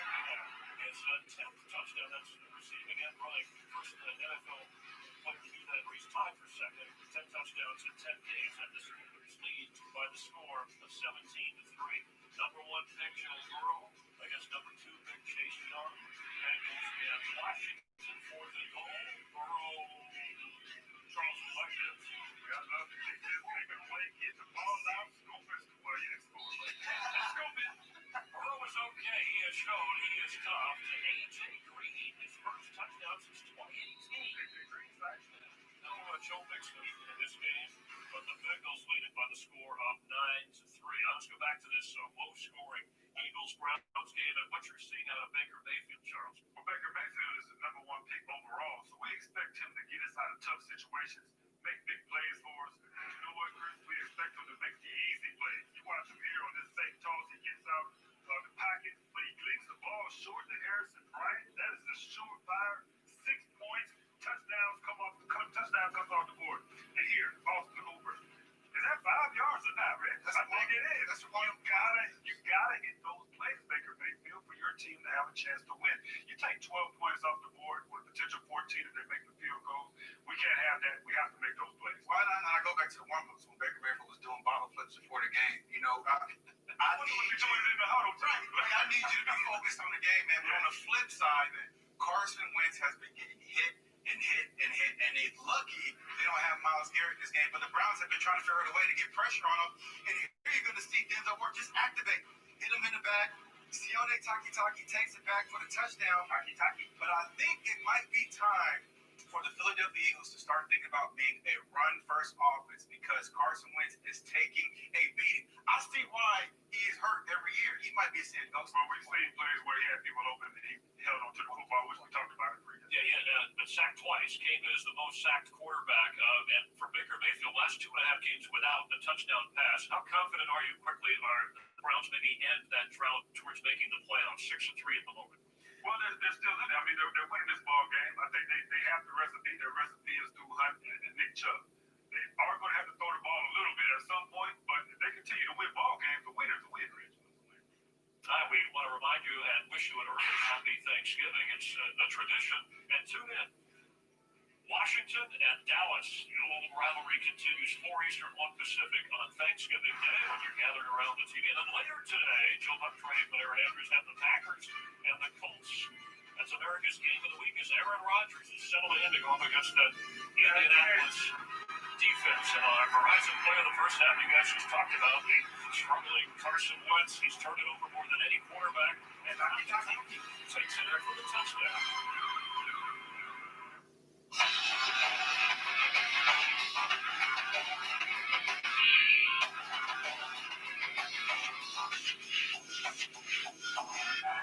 Special night. There are only 2 seats left at the semifinals table. Still have a chance to win it all. Broccoli rocked out with his Broncos. We sent Patrick for the holidays. I don't like that part. It's Thanksgiving. It's a special holiday all-new Masked Singer Thanksgiving night on Fox. Introducing new Wingstop Thighs. That's right, Wingstop Thighs. That means lemon pepper thighs, mango habanero thighs, spicy Korean thighs, all our flavors. Now more thighs. Wait, what about the rich? Nice. Get them while you can. What if you had to choose between fixing the roof over your head and putting food on the table?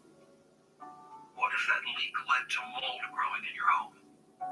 What if you no longer had a safe place to call home?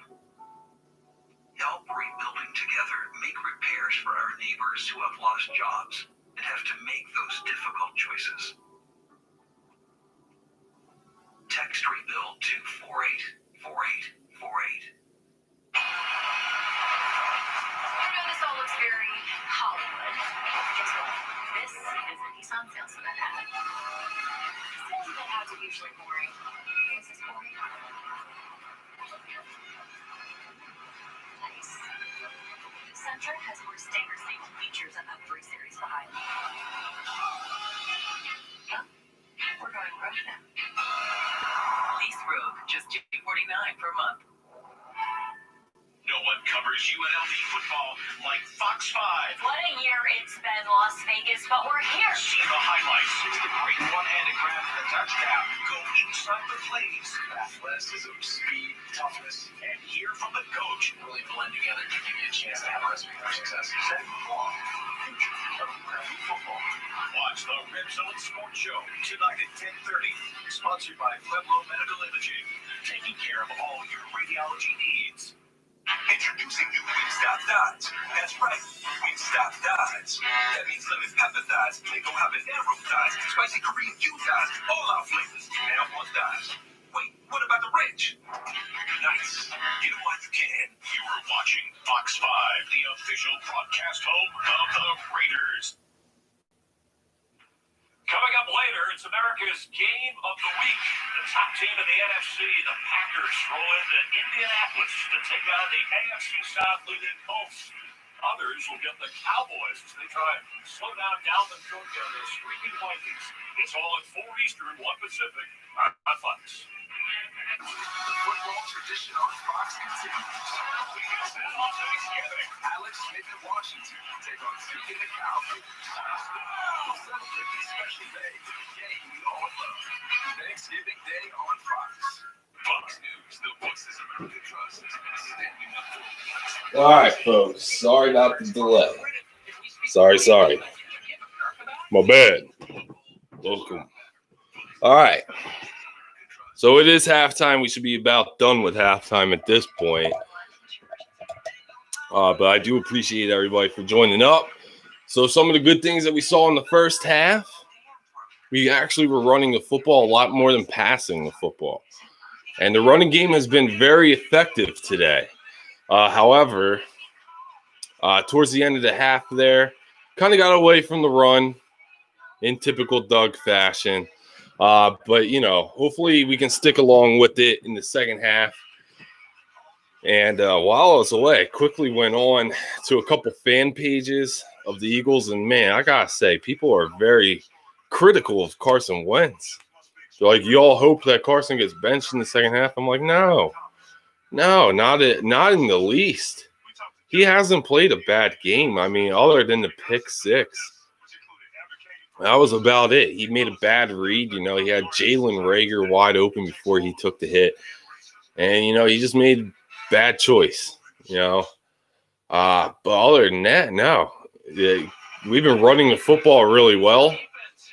And I just really think that Doug needs to stick with the run and just allow Miles Sanders do his thing, I was hoping that we would see Elijah Holyfield today.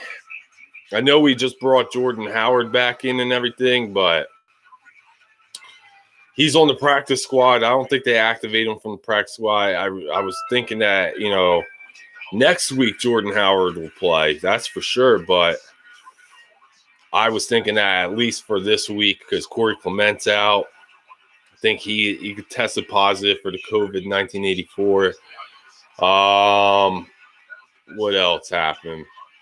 So did JJ Arcega-Whiteside. It doesn't matter. He don't do shit for us anyway.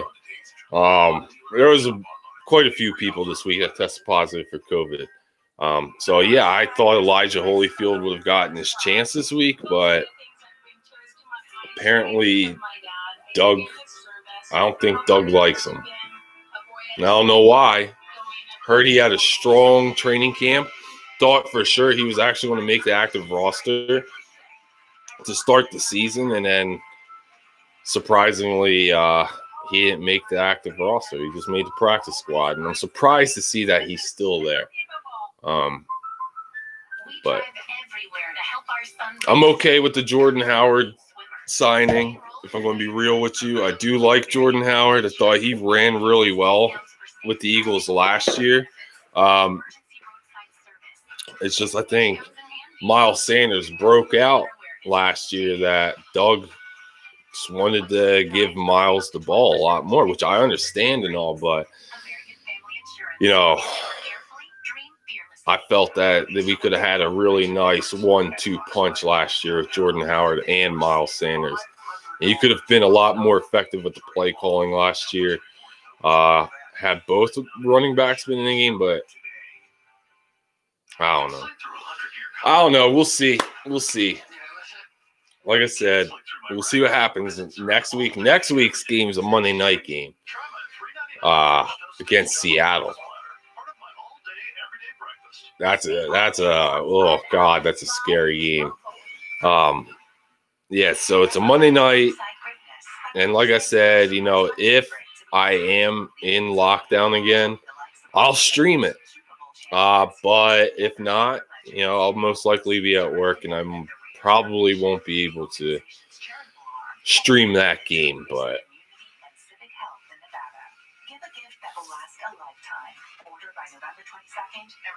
we'll see.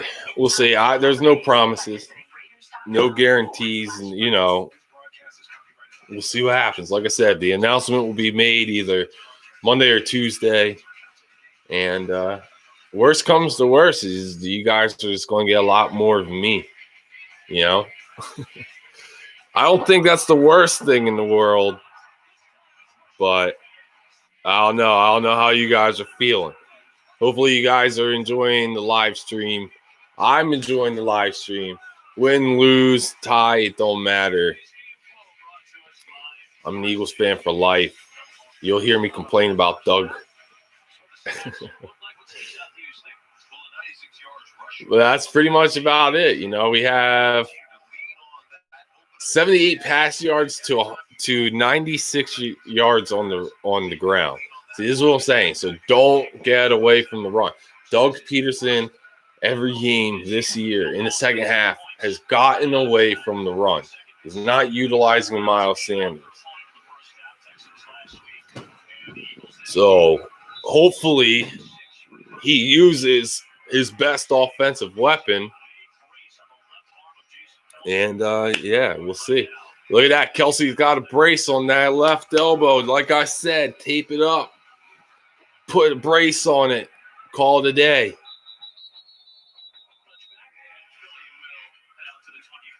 So, per usual, touchback on the kickoff. Hope you're all doing well. Hope you're all having a great Sunday so far. It's pretty early on. For me, it is only 11:35. So for most of y'all, it's probably 2:35 on the East Coast. But yeah, it's been a good day so far. It's been a good live stream, you know. It's 7-0 Cleveland. We're just getting them back from the half. It was a touchback. Kelsey's back out there for the Eagles. Great news there. Like I said, got that brace on that elbow. So here we go. 1st and 10. Wentz out of the gun. Hands it off to Miles Sanders. And he's going to lose a yard. Dallas Goedert missing a block here.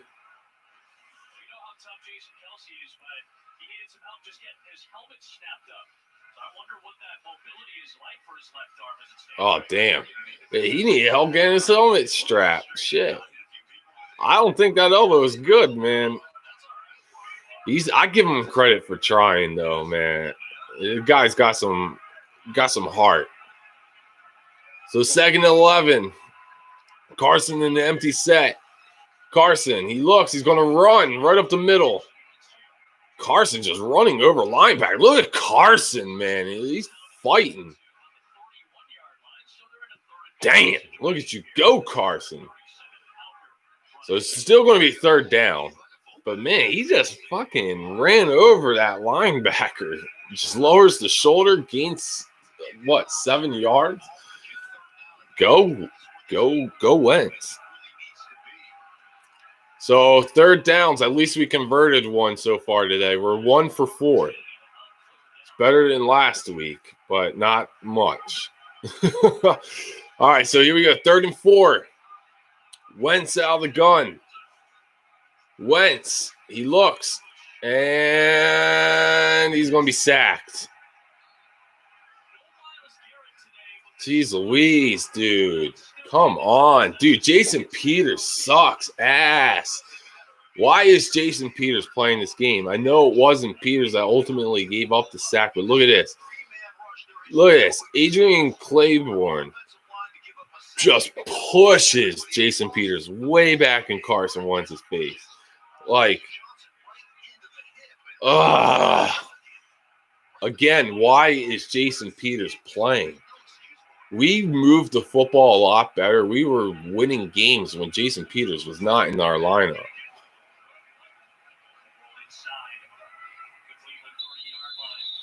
All right, so there's the punt. No return. Doug, come on, dude. Again, one bad run. Get away from it. This typical Doug fashion. Instead of, oh, you know what? All right, that was one bad run. Let me try again.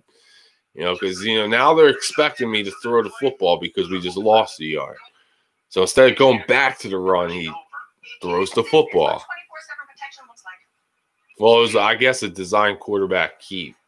Gained 6-7 yards and then throws the football again. It's like, geez Louise, dude. Jeez Louise, we're averaging 6.8 yards a carry again, just like last week. And here we are, giving up on the run. I don't know what it's going to take for Doug Peterson to just realize to stick with the run. Like 2017, what made us successful? We ran the football a lot, like a lot. Granted, we had the lead in almost every single game in 2017 that we were running the ball to, for to milk the clock or whatever. But I don't see why that formula should change. I mean, it's like I say every single live stream, every single Sunday. You go and you watch Frank Reich in the Indianapolis Colts, and I see the 2017 Philadelphia Eagles offense. It's run, run, run, pass, run, run, run, run, run, and it's just run heavy. And he doesn't. Frank Reich don't ever put Phillip Rivers in a shitty situation. Just saying. Frank Reich, he knows what he's doing.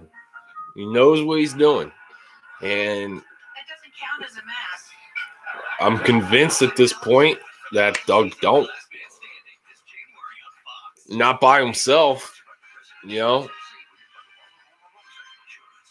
a lot of people are, like I said, very quick to give up on Doug and Carson, but I say no. Give it one more year. Make Doug go get an offensive coordinator, somebody, a name, not like some cheap hire of somebody that's like, he might do good. No, I want a name. I want a name as your offensive coordinator, and you got to give it another year. And if Carson struggles with a real offensive coordinator, I'm saying a real offensive coordinator. He hasn't had a real offensive coordinator since Frank Reich. Mike Groh is not an offensive coordinator. He was just a wide receivers coach, promoted to a position he shouldn't have gotten. But anyway, give him a real offensive coordinator. If he struggles like he is this year, then maybe you do consider moving on from him. But it's not his fault if his head coach ain't putting him in a position to win. Oh, Mayfield, ball! Yes! Somebody's hurt on that defensive line, but that doesn't matter. Mayfield got sacked. The ball was just sitting all by itself. Nobody knew the ball was loose. My guy, the guy that we were talking about early in the live stream, where's Fletcher Cox? There he is. Knocks that ball right out. Boom. The only person that saw it coming was Alex Singleton. And Barnett is laying on the field. Of course he is. Sorry, Josh Sweat's having a better year than you are anyway. You're just a waste of a freaking first-round draft pick, Howie. How many freaking good players have we passed on for these, under-the-radar people? They claim are going to be work in progress. No, I don't want to work in progress. I want someone that's going to be able to come in and start right away. If you're using a first-round draft pick on someone, it needs to be somebody. Now, if they don't start right away, that it's somebody that you can put in the starting position at least halfway through the year. There you go. Fletcher Cox, baby. So here we go. 1st and 10. The Eagles are in scoring position with that turnover. Wentz. He's looking. He's firing for the end zone. Wide open. Richard Rodgers, touchdown. There it is. There it is, baby. Wide open. Carson had time to throw. I was going to get pissed. Very nice throw. Great protection up front. Beautiful.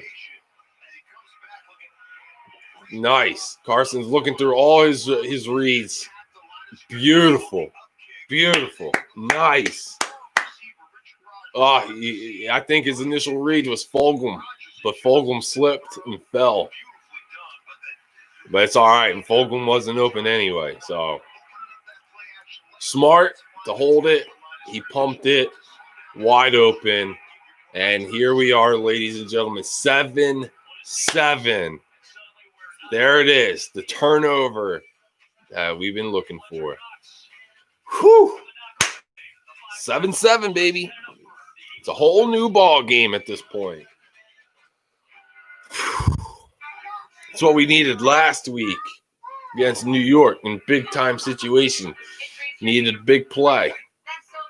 Everybody was dogging on Fletcher Cox last week. They were like, man, Fletcher Cox was he was absent and all this, and I agreed 100%. Like when you needed a big play, where was Fletcher Cox? Where was Brandon Graham? Where was your big guy names? You know, where was the big name players? They were nowhere to be found. You're making these big bucks for what?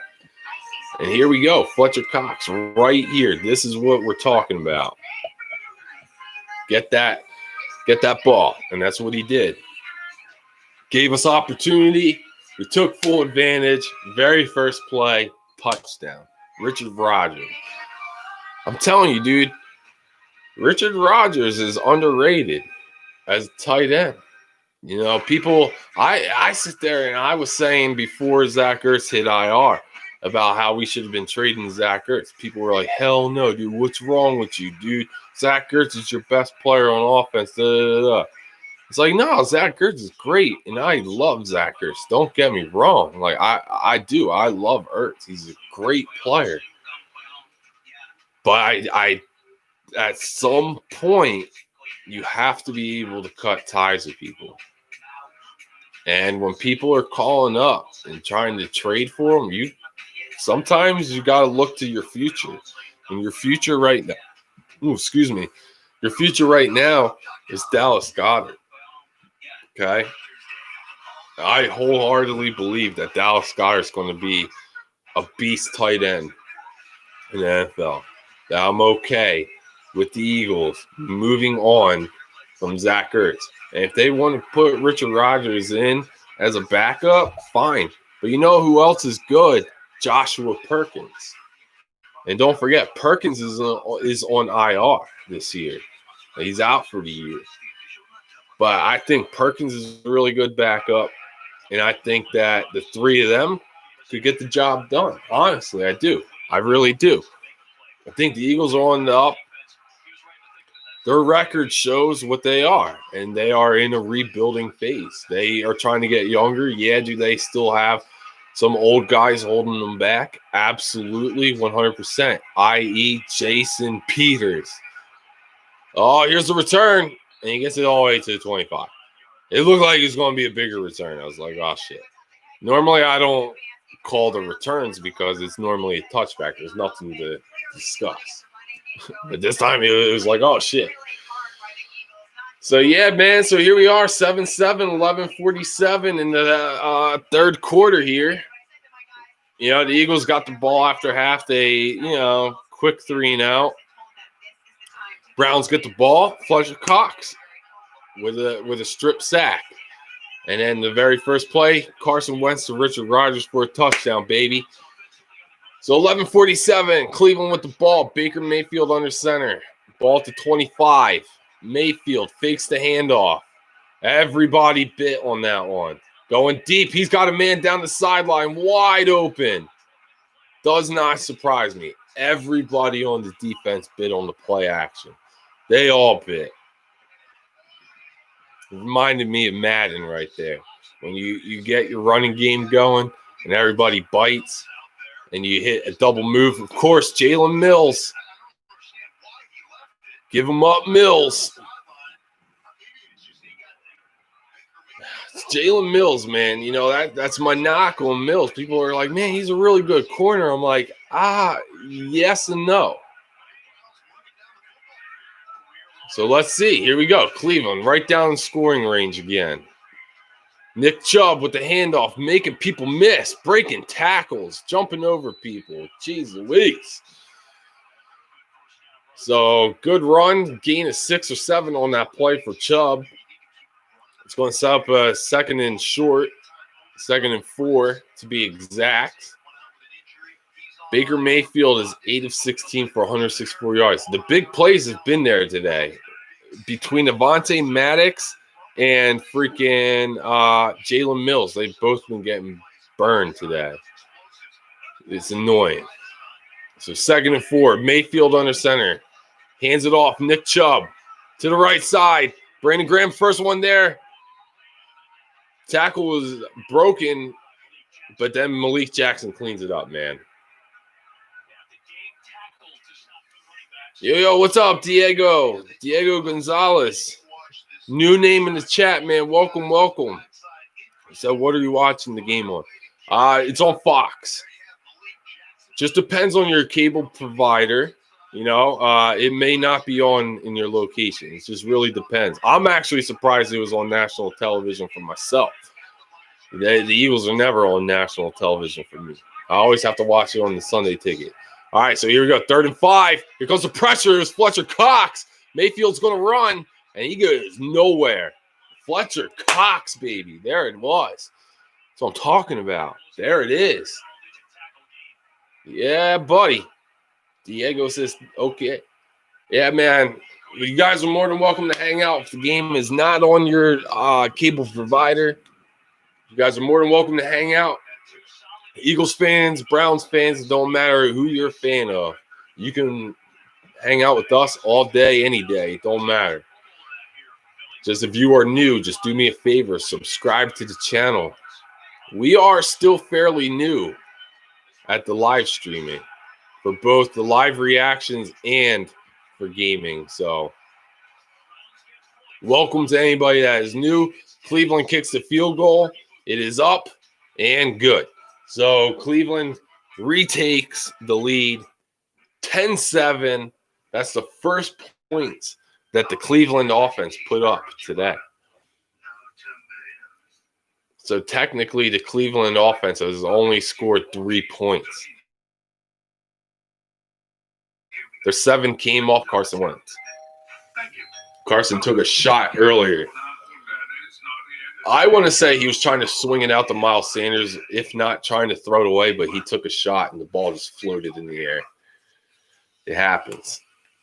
If these walls could talk, they'd cry uncle. So I'm glad to see that the Eagles did not bench Carson Wentz. A lot of people were saying, please bench Wentz at half. Well, I'm sitting here saying, why? He hasn't played bad in this game at all. He's only had like 2 or 3 incompletions, and the one incompletion was that pick 6. Yes, was it costly? Sure. But was it the worst? Probably not. Considering it's only a 3-point game, it's 10-7 Cleveland, I'd say Carson hasn't played bad at all.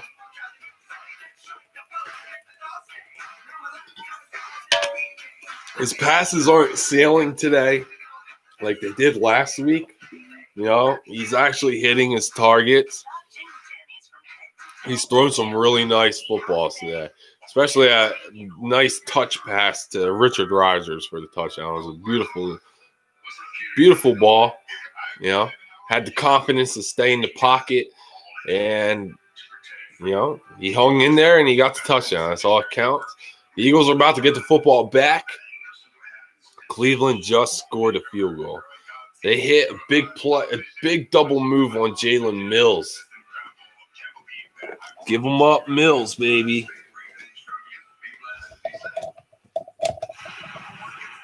Collect those bills with Jalen Mills. No, I'm just kidding. Give up those plays with Jalen Mills.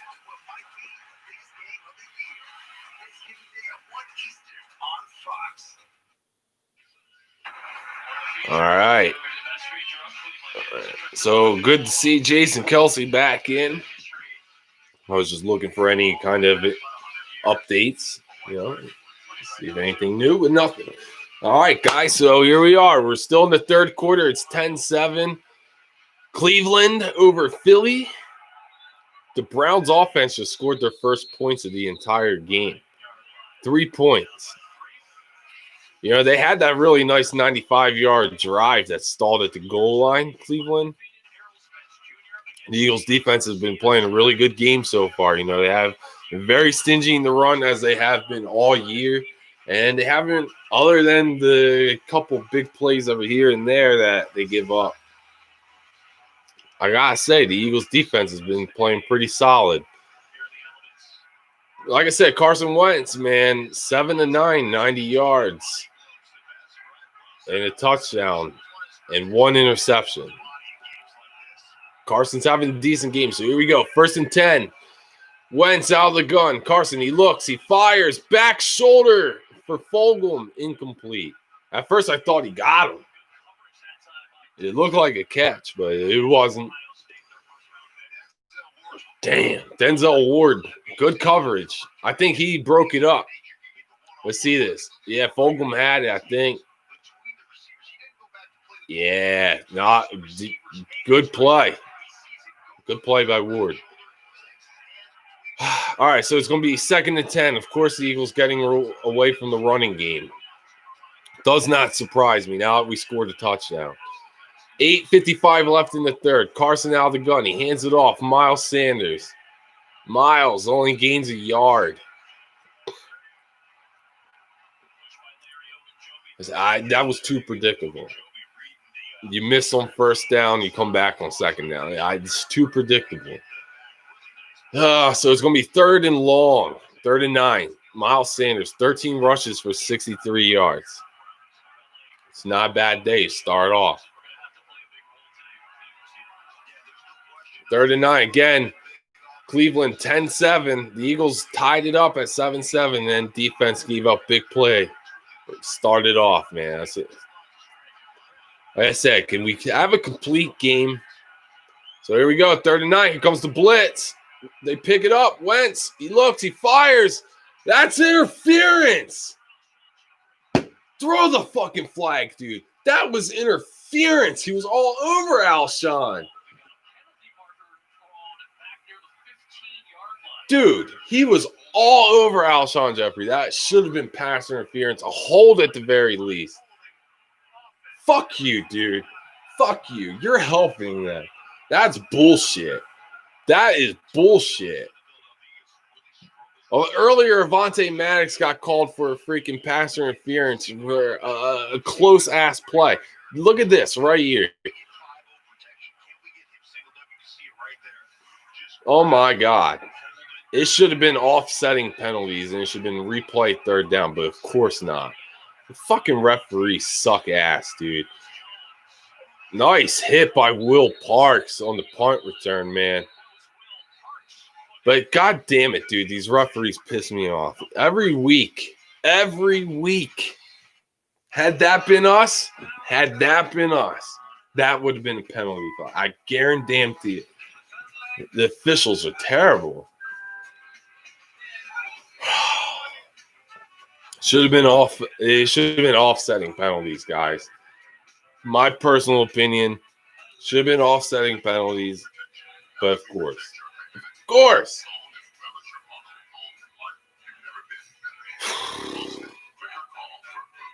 Unbelievable.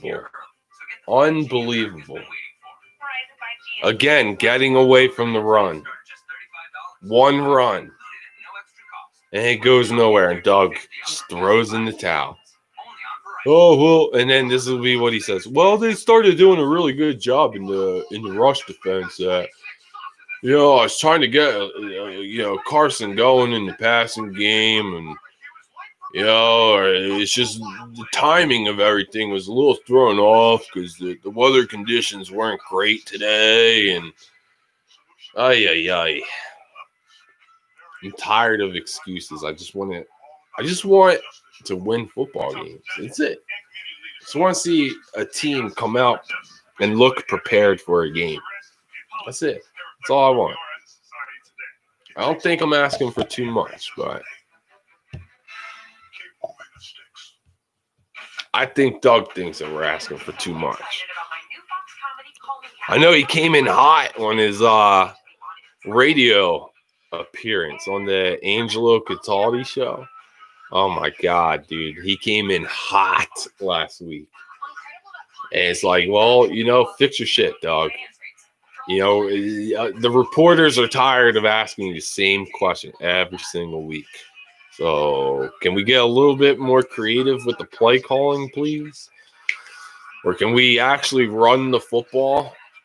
Like when it's working, can we stick with it for once in our lives? Can we actually stick with the fucking run?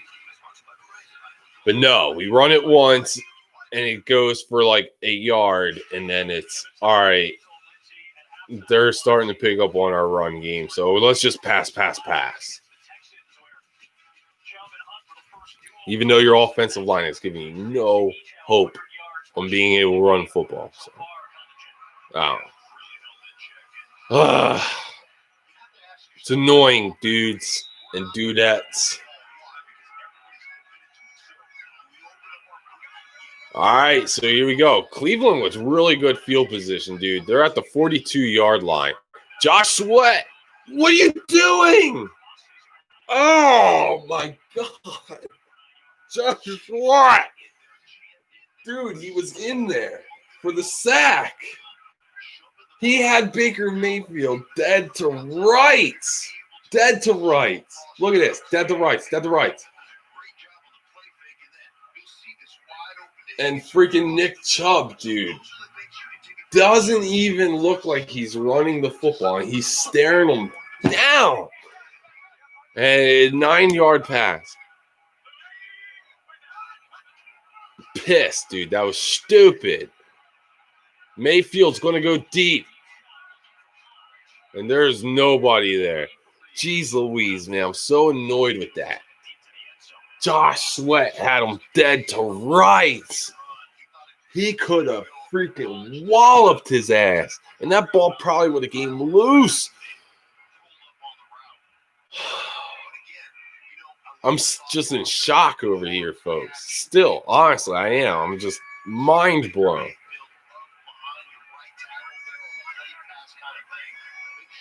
So the Browns 1 for 7 on third. It's 3rd and 1.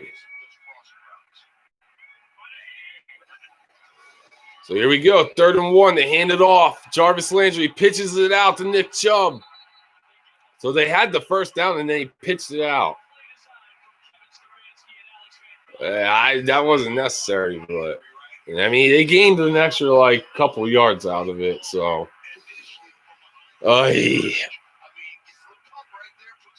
McLeod missed the tackle. He had Jarvis Landry. And, oh, God. Come on. Come on.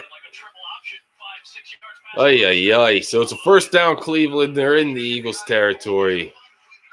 Looking to get some more yards here. I mean, points. It's 10-7. They hand it off to Nick Chubb. Nick Chubb. Ooh, he slipped. He could have had a lot more. There was a lot of green grass ahead of him, but thank God that it's raining. The field's a little slippery out there. So he slipped, and he gains about 4. So it's going to set up a 2nd and 6 for Cleveland. Again, it's 10-7 for Cleveland. The only offensive points that Cleveland got was on their last drive. It was 3 points. They got the 7 points off Carson Wentz, pick 6. Mayfield, man in motion. He pitches it out to Chubb. And the Eagles read that perfectly. Tackle. Dude, it should have been a tackle for a loss. Crayvon LeBlanc is on the ground holding his knee. Oh, come on, dude. Nah, he's holding his ankle or shin or something. Let's see what happened with Crayvon LeBlanc. So we're going to take a quick commercial break for the injury. We're here in the 3rd quarter again. Cleveland has the lead. It's 10-7. They're driving again. Oh, jeez. The Eagles had it. They had on first down to start this drive, Josh Sweat had Baker Mayfield dead to rights. Right? Like Josh Sweat blows up the play. Dead to rights. And he just stares at Nick Chubb. Even though he's jogging, like he doesn't even have the football. And yet Josh Sweat.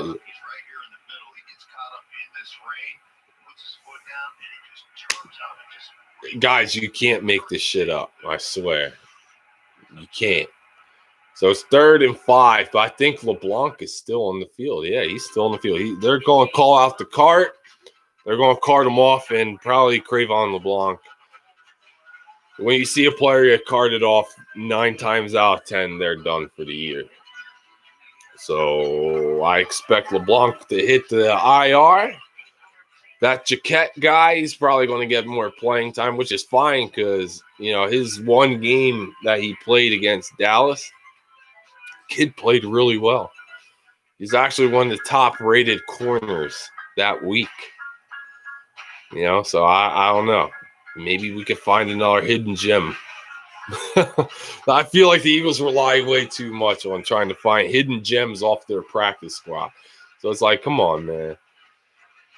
How about we actually like put it together as a team? And defense is playing really well. So where's the offense, Doug? Where's the creative play calling? Where's Miles Sanders? Why are you not running the ball? You run it once on each drive, and it's either you're going to continue running it or you're not. I feel like he quits way too much.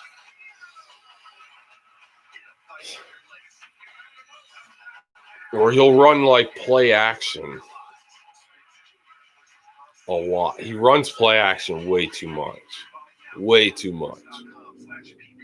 It'll be like a freaking 3rd and 25 and Doug will run play action because he thinks that someone's just going to bite. It's like, no, they're not going to bite because they know you're not going to stick with the run, dude. If you actually stick with the run, maybe it'll happen. I don't know.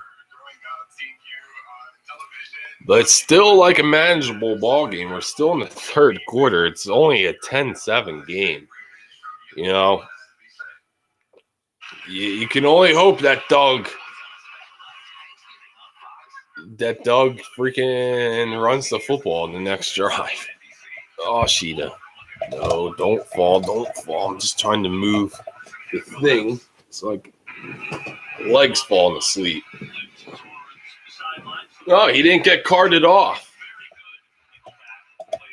I'm trying to get us in a spot here. More lined up. There we go. All right, folks. Again, appreciate everybody for joining up. 5.5 left in the 3rd. 10-7 Cleveland. They hand it off to Kareem Hunt. The Eagles are all over it. Dude, nice. That's like a loss of 10 yards on that, dude. Nice play on 3rd and 5. They did not fall for it this time. Kareem Hunt, dead to rights. Josh Sweat. Again, there you go. You actually blew it up. Singleton stays with Kareem Hunt. He misses the tackle, but there's the entire Eagles defense right there to swallow it up. So 4th and 14 after a loss of 9 on the play.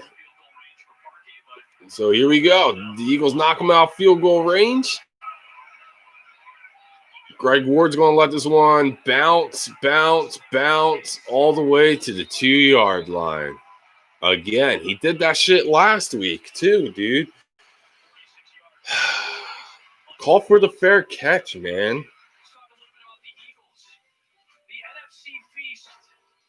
Where it's like if you're not going to field it, then freaking block somebody and let that ball roll into the end zone, man. Oh, my God. That's hilarious. That's great. That's great. So they did like this little thing.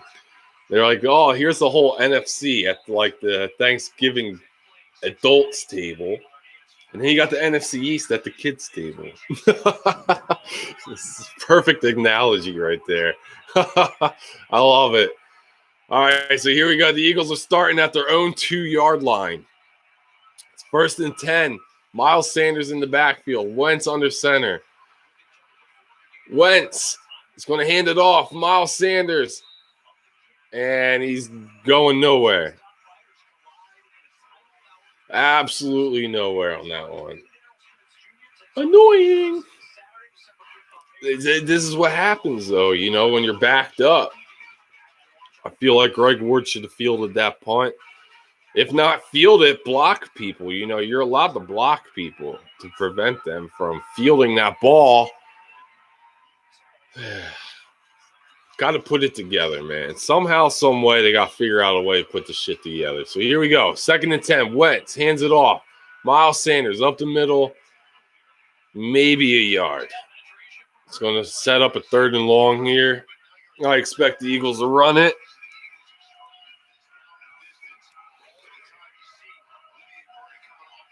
Oh, dude. Jason Peters cannot block. At all, dude. Run game, pass game, he cannot block. This is why I ask again, why in the hell is Jason Peters starting at left tackle? He's old and slow. He can't play to the high level that he once was. I'm sorry, he can't. 3rd and 8. Wentz, he's going to throw. He's sacked. Guess who gave out the play? Peters. Can we finally put Jordan Mailata in the goddamn game? Or are we just going to continue to allow fucking Jason Peters week in and week out to get burned? He is slow. He's slow. Look at him. He's getting just pushed back into Carson's fucking face. It's not a hard decision, Doug. This is not a hard call. You gotta. Oh my God. I don't get it. Why is this a hard decision? What has Jason Peters done for you since the Super Bowl year when he was having a good year and then he got hurt like halfway through? Jason Peters has not been the same since.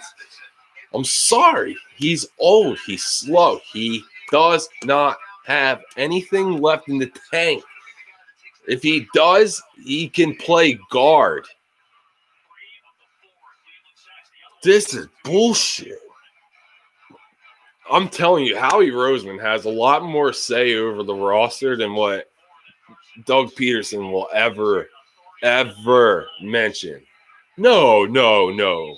Howie has no say. This is all me and the coaching staff, man. We make this choice of who plays and who doesn't play. You know, it has nothing to do with Howie Roseman. It's like, yes, it does. I'm telling you, Howie Roseman has a lot to do with this. And now they're in great field position again. In Eagles territory to start the drive because Doug Peterson wants to play an old-ass Jason Peters. Jordan Mailata was looking like a beast at left tackle in his playing time. And then Jason Peters comes back from here. No, we're going to play Peters. Even though, Jordan Mailata has been playing really well. He's really a strong player, and he's really coming alive. But it makes more sense to play the really old, slow-ass motherfucker. God, I'm so pissed. Now, Chubb, first down. And there you go. All your momentum's lost. Hey, yo, shout out to Allie. Allie says, bro, boo equals. Dude, I'm telling you. I am so done with Jason Peters. I've been done with Jason Peters. I didn't even want the Eagles to sign Jason Peters back this year. Only to play right guard. That's the only thing that Jason Peters should be playing right now is guard. He does not deserve to be playing left tackle. He hasn't done shit in years. He's old and slow. I'm sick and tired of watching these defensive linemen just run around Jason Peters every week. It's unbelievable. And yet, no adjustments. Doug's just like, whatever. And he wonders why he's 3-5-1. Because you are afraid to get rid of Jason Peters. I wouldn't be afraid to get rid of him. If this was Madden, every time my offensive lineman gives up plays like Peters has over the course of this season, I would have pulled their ass. I've done it. I benched Lane Johnson against Cowboys in Madden because he gave up 4 sacks to DeMarcus Lawrence in the first half. So I benched him. Mayfield fakes the handoff, and he's going to run for the first down. All because Doug Peterson doesn't want to pull the trigger and get rid of Jason Peters. What was the one thing that him and Howie Roseman specifically said that they're going to do this offseason? Get younger. Well, get younger. Use your younger guys. Jordan Mailata, please. Good God, this is frustrating. Now Cleveland could go up by 8 points at the very least if they scored a field goal. And they're driving. They started in Eagles territory. They're at the Eagles 35-yard line. Mayfield under center. Mayfield fakes the handoff. Oh, no, he actually handed it off. Chubb making people miss. First down. 12-yard. Man, you got to make the tackle, dude. This kid's starting to get rolling because they're not tackling.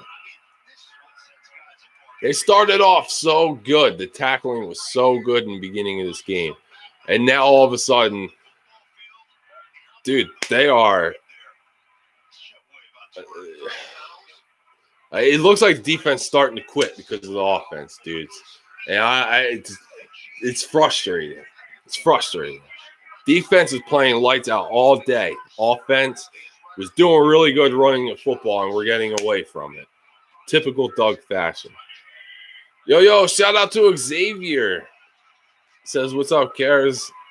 I am Xavier. What's up, Xavier? Welcome to the live stream, man. Appreciate you for joining up. It's a new face. You, Allie, Diego, Pamela, all you guys. You guys are all new. Please subscribe. This is part 1 of 2 of our doubleheader. I don't know if you guys like video games or whatnot, but that's normally part 2 of the doubleheader. So it's 12-7, end of the third quarter. Cleveland is on the move. They're about to score more points unless defense can actually make a stop, get a turnover, something.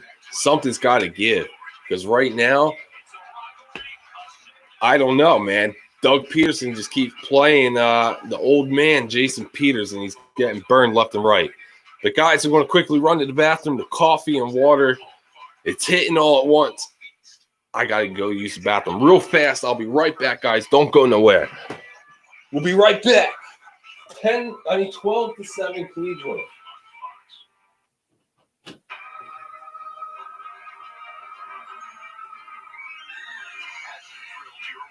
At the Season of Audi sales event. Get exceptional offers now.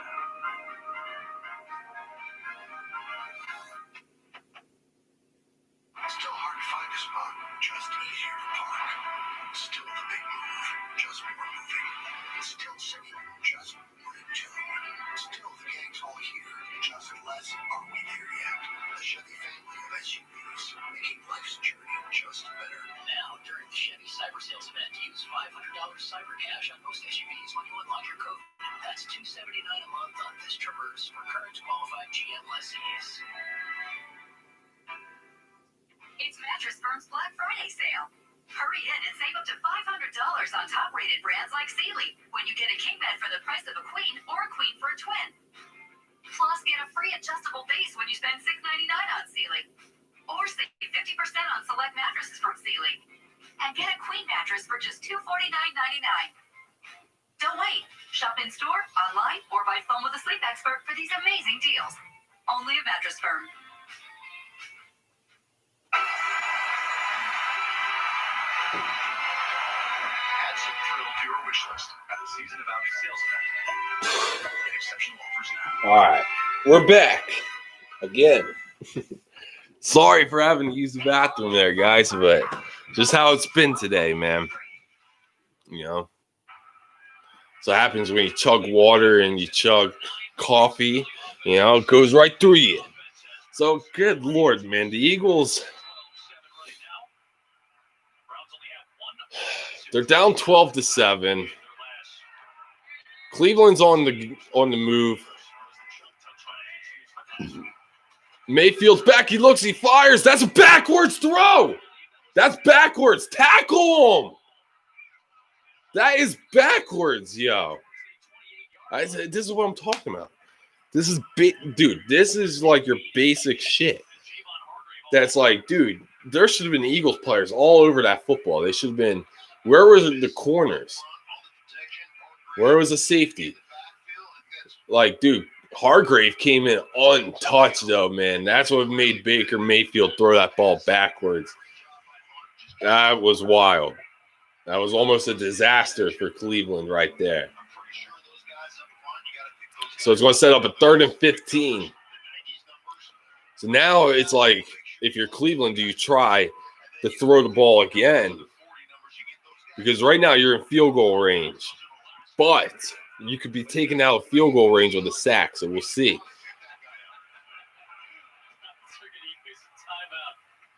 All right, so Cleveland calls a timeout. There's 14-11 left in the game. Cleveland is up 12-7. They are in field goal range right now. But if they take a sack, they're probably most likely out of field goal range. Hell, even right now, if I'm Cleveland, I'm a little nervous because Cody Parkey, in wet conditions, I don't know if I would want to kick the field goal here. But it's 3rd and 15, so you would have to do it, or you would have to punt.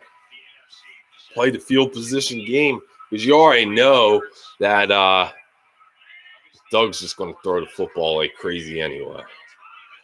So 3rd and 15, Baker Mayfield, he's back. He looks. He's being pressured by the front four, and he just has to throw that thing out of bounds, man. Dude. There you go. Hargrave again was in the face of Mayfield. And then it looked like Brandon Graham was coming off the edge, too. It's crazy, man. It's like, there you go. The defense is showing they want to win. Defensive line showing up. So here we go. Field goal attempt, 47 yards. Cody Parkey made a 46 earlier. The rain's starting to pick up again, and he missed. It's blocked. Derek Barnett, I think, got his hands on it, man. It's blocked.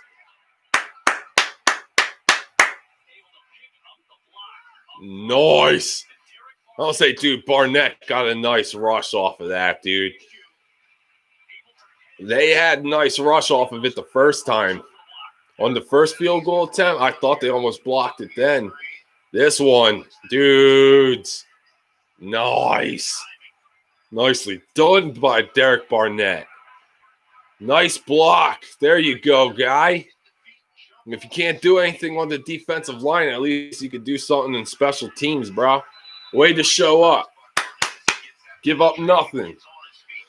So 13:54 left in the game. Cleveland has a 12-7 lead. So Cleveland got a safety. And then we had to punt it. Hence why they had such great field position, but they got nothing out of it. Good to know. Wentz, he looks, he fires. Low throw, and I believe that's incomplete.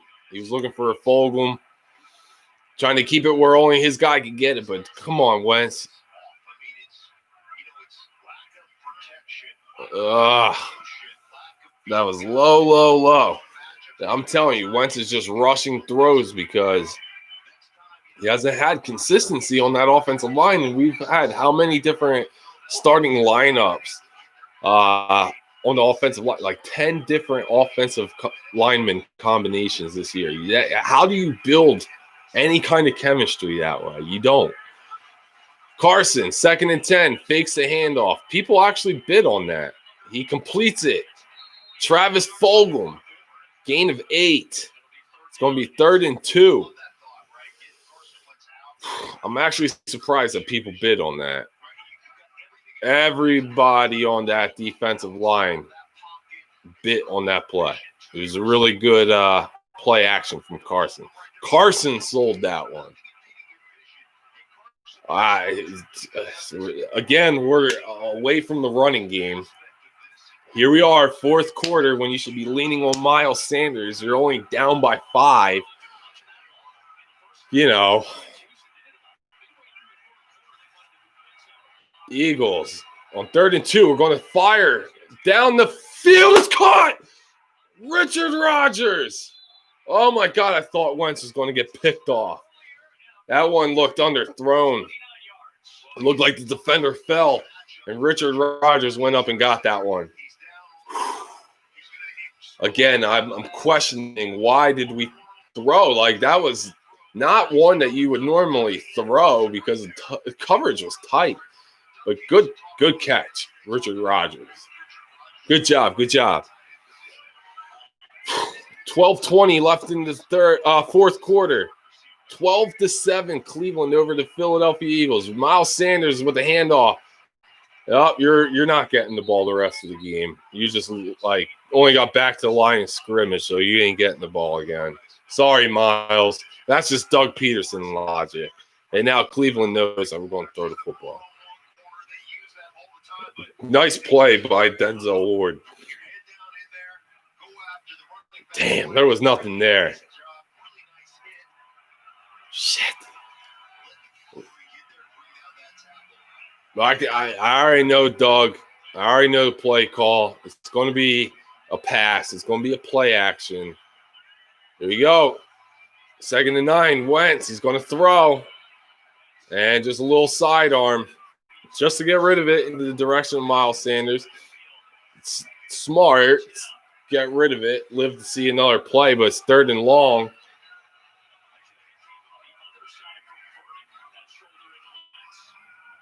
Dude, he took a shot to the rib. Damn. It's all right. Average yards to go on 3rd down. 10.8 for the Eagles, 7.2 for the Browns. Jeez. All right, play clock's go. It's ticking. 11:35 left in the 4th. Come on. Wentz. Here goes the blitz. He looks. He fires. For Fulgham, it's a jump ball. They say it is intercepted by Cleveland. I don't know. We'll have to see. I don't know. That ball bounced around. I can't tell. I don't know. He was looking for Fulgham, and the ball was bouncing around. Oh, my God. Let's see. We're going to have to get another angle from that. I can't tell from that angle. That's hard to tell. I need another shot of that. Different angle, please. But as of right now, ladies and gentlemen, it is a turnover. Carson Wentz, they say, threw an interception. He threw it up for Fulgham. Pass was deflected. Ball bounced around. I don't know. I can't tell from that angle. I really can't. But as of right now, it's an interception. Oh, God. Damn it. This play calling every week is so questionable. And Doug's like, no, I called a good game. I'm like, bro, in the first half, maybe. Yeah, you were running the football and you were running really well. Like, we have over 100 yards rushing again as a team, as a unit, and all this. But again, we get away from the run, man. And you're only down by 5. Like, a touchdown wins you the game. Your defense has been playing pretty solid all game. Now, I would rely on them in this game. I would just be going for the touchdown. Oh, no, guys. It's not looking good right now. Not looking good. Not unless the defense can step up and get a turnover. It's just not looking good at all. I don't know, man. We just don't want to run the football. I just don't get it.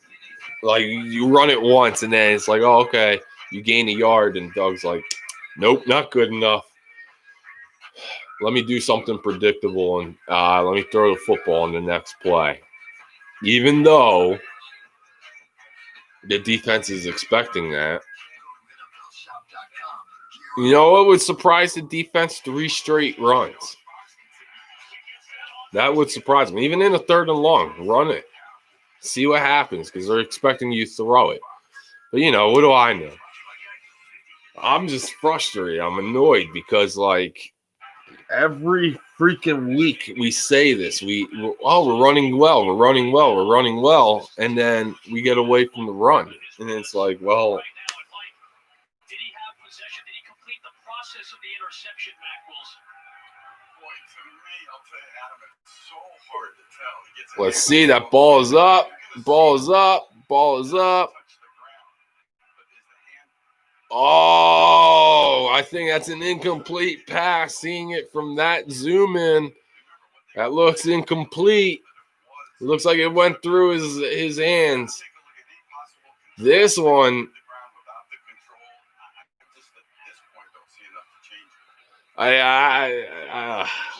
they might not overturn, but if they go from that one shot with the zoom in, that's enough for me to overturn the call, man. But I don't think they're going to overturn it. It's inconclusive evidence, and It'll stand as an interception, unfortunately. Offenses are on the field right now. Let's go back to Mike. What do you think about Man, Fulgham went from never dropping anything, even with like a defender all over him, to can't hold on to it, guys. Comes out of New York, and it looks like maybe they are going to rule that the ball hit the ground from what I'm looking at. But I don't know what's going on here. Like I said, from the zoom in, it looks like an incomplete pass, but from all the other angles that they're showing, it's not enough evidence to overturn it. It just really depends on what angles they're seeing in the replay booth here, because this one right here, ball clearly hits the ground, man. But the other angle is not conclusive enough, so I don't know. I want to see what they call.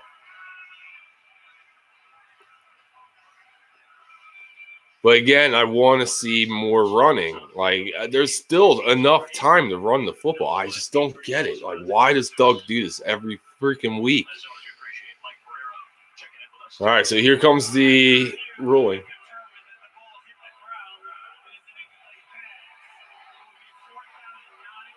Fourth and 9, it doesn't even matter. So the Eagles are going to punt the football anyway. But, I mean, I'd rather – I don't know. It just depends on what happens on the punt here, you know. Can we back them up? I don't know. We'll see what Doug decides to do. Knowing Doug, I guarantee he's going to kick a field goal. Watch. I know this motherfucker right now. And then it's rainy conditions and all. Look, see, here we go. He's kicking it. How long is this? 43. All right, that's not too bad. Don't make Cody Parkey look good, Elliott. And it is up and good. I'm going to say, if he doesn't make this, I'm going to be pissed off. Because then he's going to make Jake Elliott look good. But it's up. It's good. 12-10 is the score. Cleveland has a 12-10 lead. 11:24 left in the game. I was going to say in the third. No, we are in the fourth quarter, ladies and gentlemen. Damn, dude, look how tight the AFC is. AFC is strong this year. Look how many 6-3 teams. Chiefs are 8-1, and the Steelers are 9-0. Holy shit.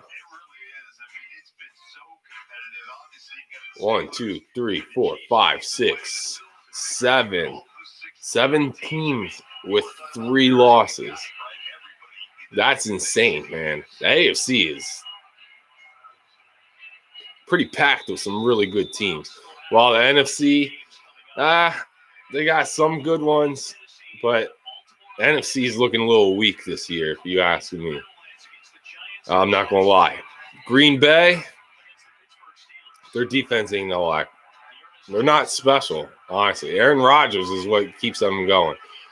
All right, so they with the return, and they should just let that one go through the end zone. They would have got more yards out of that. And instead, they lose yards. 11:19 left. 12-10, Cleveland over Philly. It's 1st and 10 at the 20-yard line for Cleveland. Can the Eagles defense step up and make a play here? That's what we need. We need the defense to make a play. The offense is I don't trust Doug to make the right call here. So look at this. Jalen Mills is lined up at corner. Mayfield with the fake. He's looking over in Mills' direction. Holy shit. Jalen Mills was nowhere within 10 yards. This is why when people say Mills is a good corner, I'm like, yeah, average, maybe. It's an average corner. I think Jalen Mills has been having a better year in the safety position than he has been in a corner. All right, so here we go. They hand it off to Chubb. He makes a cut. What a stiff arm. He's going. He's going. No tackling at all. The Eagles just refuse to tackle. See, this is what I mean. This happened on the touchdown. Same thing. No complete game. You can't get a complete game from this Eagles team. I swear to God. Every time we do something positive offensively, we score points, the defense finds a way to fuck up. Can we get a complete game? Look at that stiff arm right there on Jeff Ostman. Jeff Ostman got stiff arm to the ground. And then the rest of the Eagles team didn't even want to tackle. It looked like you would think Derrick Henry received the handoff. There's the fake ball. They're saying he was down. I don't know. Was that ball moving? I don't know. I would look at this, Doug. Let's see. Oh, that ball's out. Oh, come on. I hate that. I fucking hate that. You can never challenge that either. That's one of those unchallengeable things. I can't stand that shit. They deem it as all forward progress was stuff. I hate that. You can't challenge that either. I can't stand that shit. Oh, that's how the referees protect fucking teams from being able to fucking challenge. Second and goal.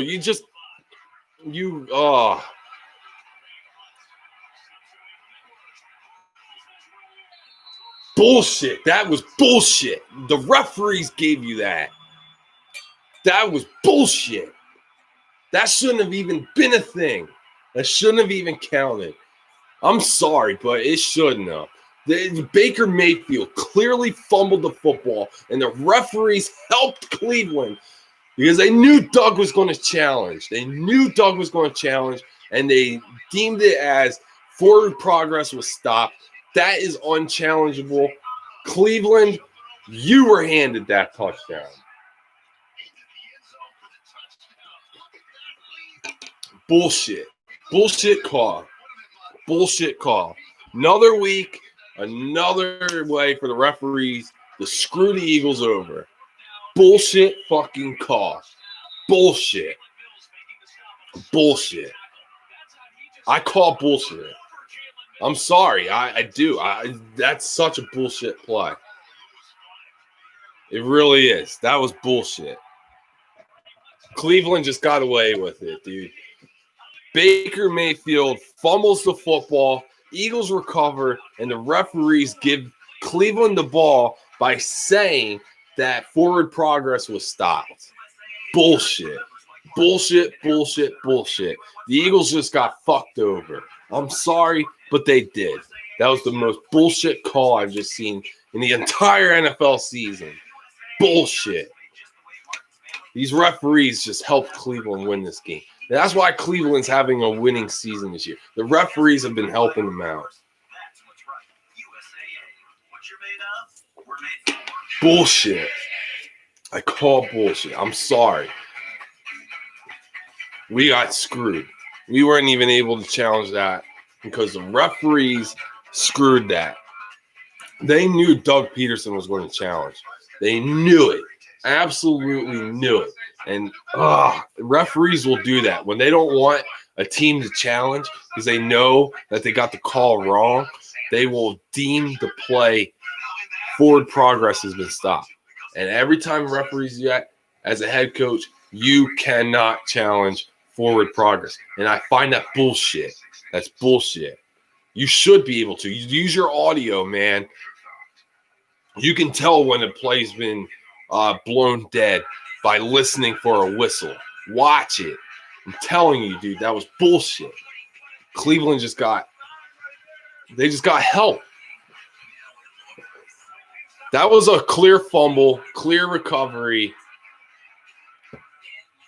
Whatever, dude. Just another week where the referees help out the other team, dude. Clear fumble. Fuck the refs, dude.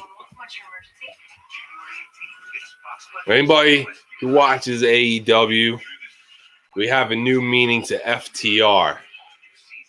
It's fuck the refs.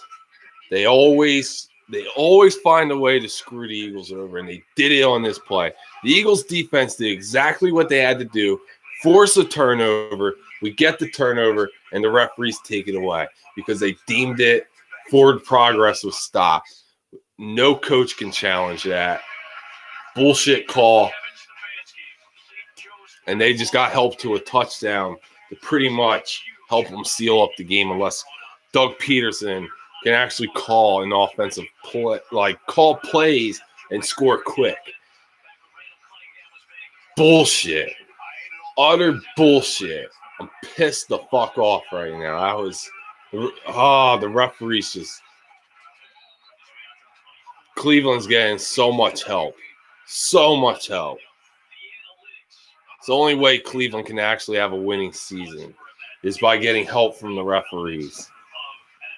9:09 left in the game. It is now 19-10 Cleveland over Philly due to the referees' incompetent decision-making. I hate the fact that I really hope that the NFL has a thing where you can actually review forward progress because I swear to God that rule is so dumb. 1st and 10, Wentz, he looks, he fires, completes it to Richard Rodgers, gain of 13 or 14. It's a first down, but there's a penalty flag on the field. Most likely coming back. It's on the Eagles because it's the referees. They've been helping Cleveland all day. All day. See? Came back because we did something positive. Screw this, man. It's bullshit. The referees helping out. Cleveland has not been able to do anything at all offensively all game. Still wouldn't enough. The Eagles could have had their second turnover of the game. The Eagles should have been driving down the field. It should be 12-10. Eagles looking to take the lead. But no. Of course not. Another Philadelphia screw job. Another week, another screw job. Wentz. 1st and 15. Looks. Fires. Way behind Greg Ward. Dude, Greg Ward was running. Could have had a first and way more. Wentz. Come on, dude. You had him. Look at this. Boom. Bam. Way behind. Oh. Come on, Wentz. I get it, dude. Your team's getting screwed over. You know what? This is what Carson does. He starts pressing when he's forced to, when the fucking referees are against you. When you're playing against the team, your head coach, and referees, you're screwed. Show me one quarterback that's actually going to succeed when he's got to play against his own head coach, when he's got to play against the defense and referees, dude. I'm pissed. Fuck the referees, dude. Fuck the refs. Bullshit call on the fucking forward progress bullshit. I hate that call. I can't stand that call. The NFL needs to get rid of that. Angel 2013 says Wentz is trash. He's playing like it this year, but overall, no, I don't think Carson Wentz is. I think it's really Doug Peterson and his play calling. Doesn't set him up. How about we get an interference, a hold, something? Nothing. Of course not, because it's not us doing it to them. Get the hell out of here. I can't stand this shit. Poor Wentz. Like, people sit here, want to talk shit about Wentz, but poor guy can't even get 2 seconds without getting a shot to the fucking legs, the chest, nothing. The offensive line can't do shit. It's garbage. It's because Howie Roseman doesn't know how to draft freaking skilled players. That had he drafted freaking good wide receivers in the previous drafts, we could have been drafting an offensive lineman to build and get rid of all these old fucks like fucking Jason Peters. All right? But no, we decided we want to continue to hold on to the old guys and allow our quarterback to be under duress by the time he freaking takes the snap and takes his drop back. He's got a defender in his face. It's bullshit.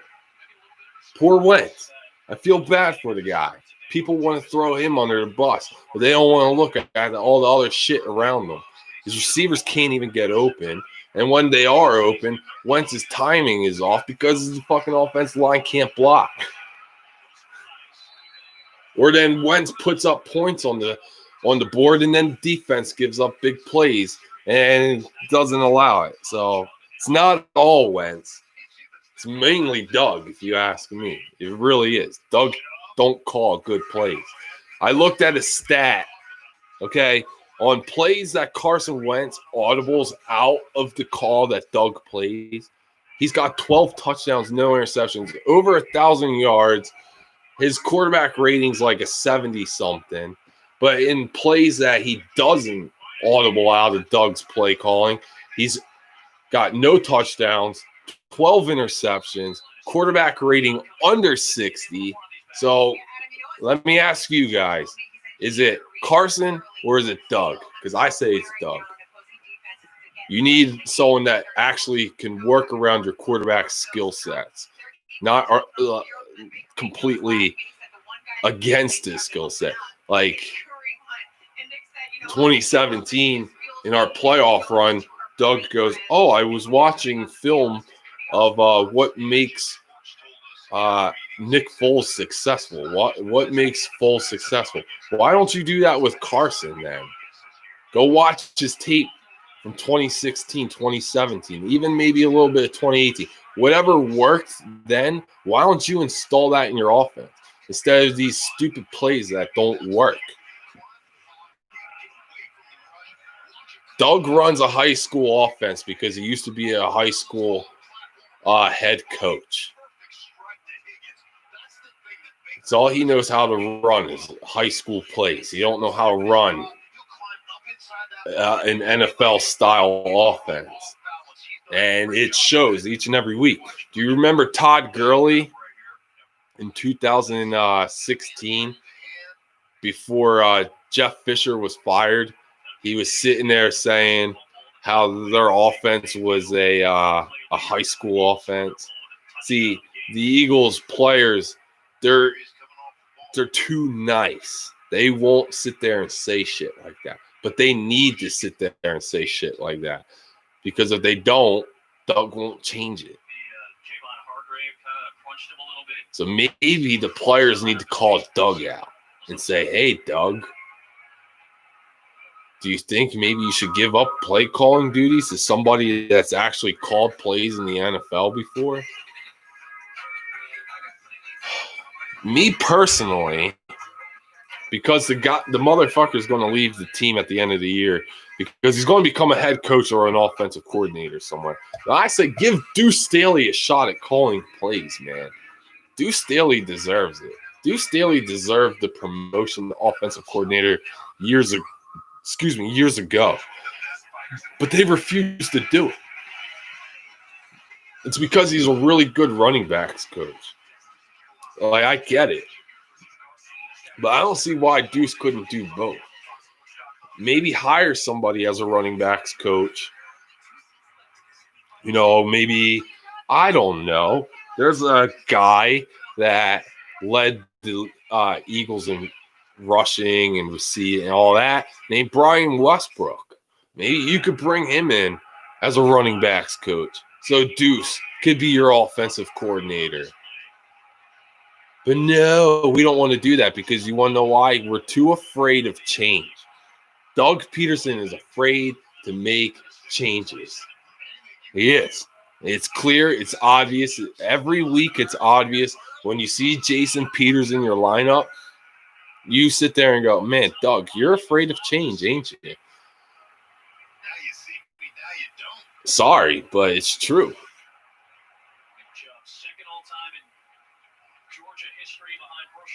So Nick Chubb got over 100 yards, even though we had him stacked up all first half. Second half, the Eagles defense quit. They quit. The Eagles quit. I honestly, at this point in the season, am because you're at the hardest part of your schedule now. It started here in Cleveland. So this game and then the next 4 are not wins. The Eagles are going to lose the next 4 games. They have Seattle on Monday night, and then I believe it's Green Bay, New Orleans, and somebody, I forget who else. But they're all losses.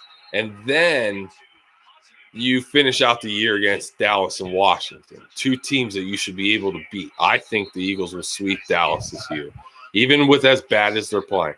But honestly, I personally think you should just pack it up. Get a good draft pick, but the only way you do that is if you know you're going into the offseason knowing that you're replacing Howie Roseman in your talent evaluator. You can have Howie Roseman run the front office and signing contracts and all that. He's good with numbers.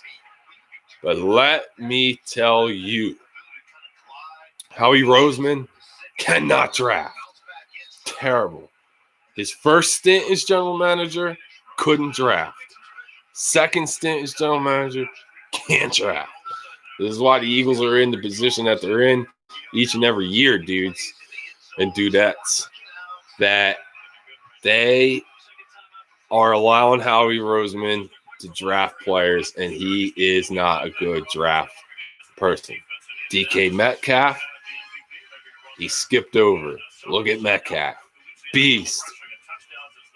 Years ago, second round, had a chance. Sitting right on your lap. Skip. Could have had him, right? Look at Dalvin Cook right now. Beast. This year, first round, had a shot at Justin Jefferson, right? Skip. Go Jalen Reagor. Underrated, right? That's why. Underrated. They don't want to go with the sure thing talent. They would rather go with the underrated and the cheaper option and hope that they can pick up the system and win. And it hasn't worked out, Howie. I'm sorry. You can't draft players at all. Terrible. Sorry, not sorry. And this is why the Eagles are where they're at. And then they're where they're at because Doug refuses to give up the play calling duties. And he's terrible. Just absolutely 100% terrible at play calling. Cannot do it. So Cleveland's just looking for the guaranteed win. They're driving. They're in range to seal the game. It's 19-10. Honestly, guys, Cleveland, they were helped. The referees helped Cleveland win this game. I'm serious. On the last Cleveland possession, in the red zone, the Eagles forced a fumble, okay, and clear recovery, and the referees deemed for the forward progress was stopped. And anybody that knows the rules knows that no coach can challenge when the referees deem it forward progress has been stopped. It's the most bullshit rule in the NFL. It is stupid. I can't stand that rule. I really hope that this offseason they fix that because you can clearly review a play and deem where forward progress has been stopped by listening for a whistle. Just saying, with technology that we're at nowadays, you can do it. They could have done it. They didn't. They decided to help Cleveland win the game. And we're where we are because of the referees. Their corners hold our players. It's okay. Our players do the same exact thing. We get flagged for it. It is what it is. Cleveland can only have a winning season if they have the referees on their side. And I honestly have no shame in saying that because that's just what had happened this entire game. It's a really dumb bullshit ending to the game.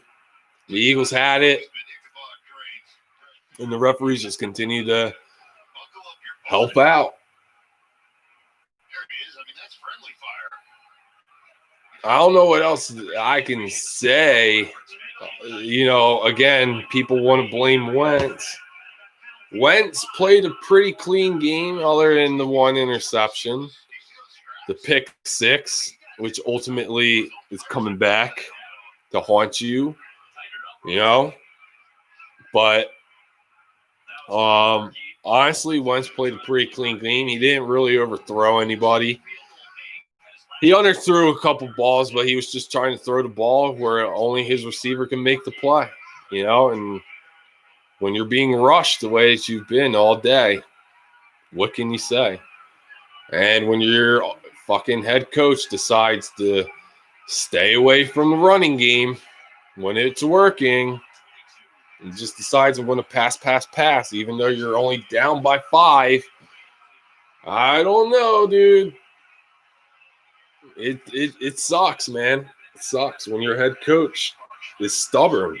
He's so stubborn. All I can say is, Cleveland, you're lucky that you have referees on your side. That's all I can say. That forward progress, man, that was such bullshit, because that was not stopped.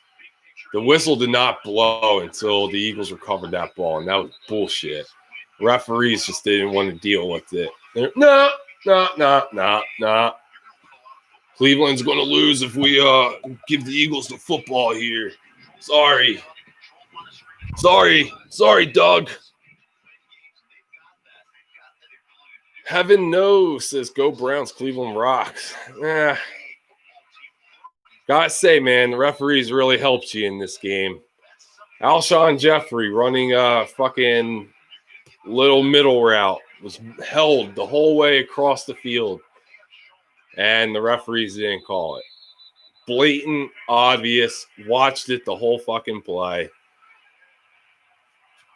But Vontae Maddox, who at the very last second touches the receiver, gets called for a pass interference. But, it's what happens when you're not wearing a Browns uniform and you're playing in Cleveland. It's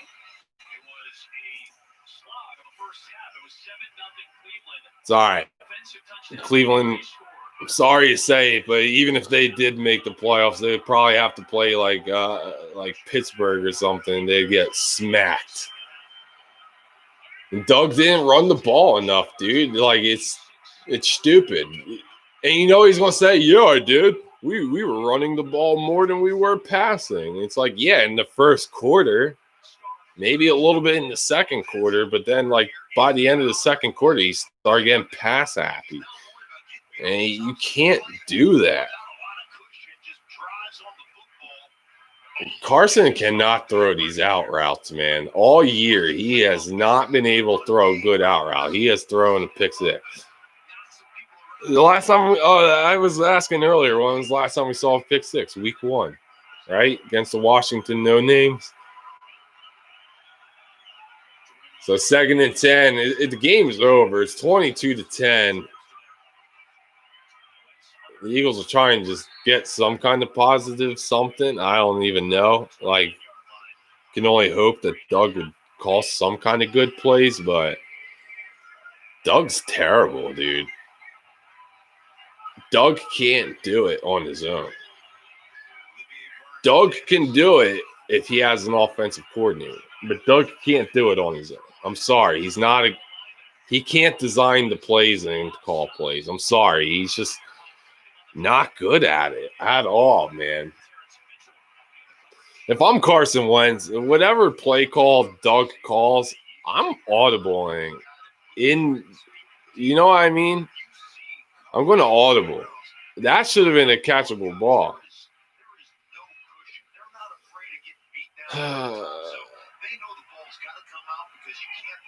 I don't know, man. All I can say is you can only hope that Doug just would stop being stingy with the play calling, man. Just give it up. Just give it up.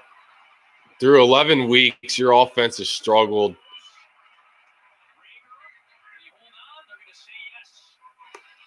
I don't think so. I think he might have dropped it. But you gotta give it up, Doug. If you wanna turn it around and you wanna figure it out, damn Rager. I don't know how he caught that, but damn, that was a nice catch. But like I said, man, if you want to turn it around, you gotta give up play calling. You gotta be able to handle change, Doug. In order to make change, you got to be able to accept change. That's that. That's the reality. And if you don't, these are the results, man, when you're stubborn.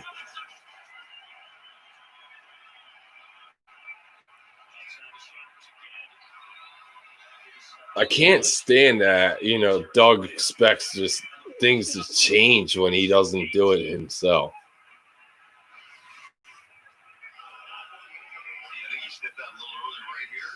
Nope. Man, don't say that shit. He's in.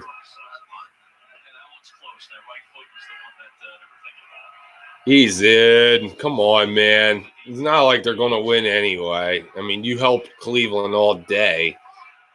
For God's sakes, can you just allow the Eagles to move the football a little bit? Jesus. 1st and 10 for Wentz. A little short pass, man. Cleveland will give that up all day, man. They don't care. They don't care. Knowing Doug, too, even if the Eagles, say by chance, the Eagles were able to put this in the end zone, Doug would go for 2, even though it would do nothing for you. Wouldn't give you a chance to kick a field goal to tie it or anything or win. So, oh no. 2nd and 5, Wentz out of the gun. I don't know why we're doing play action. He's going deep. Are we actually going to get a flag on Cleveland? Is this actually a thing? Oh, wait, hold on. Let me just make sure I'm seeing this right. Oh, whoa, guys, they actually called a penalty on the defense. Holy shit, I didn't think that was actually possible. I didn't think the referees knew how to throw a flag on the Browns. I thought the Browns could do no wrong. I was starting to be convinced of that,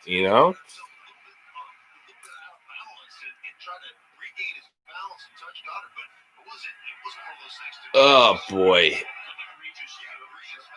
Again, guys, I can't stand the referees when it comes to that whole. What was that? And it's picked, dude. When I don't even know what that throw was, dude. That was.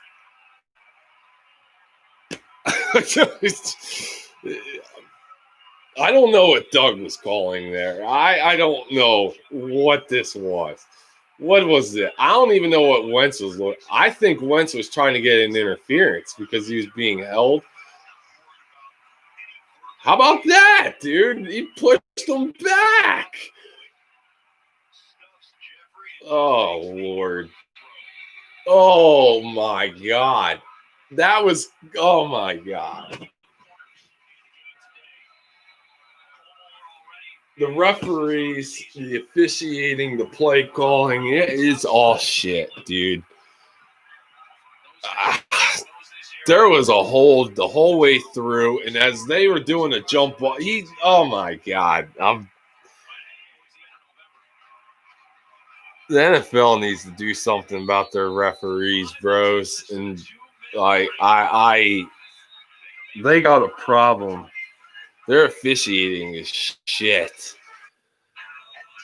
Holy hell, guys. I'm mind blown at the moment by the officiating.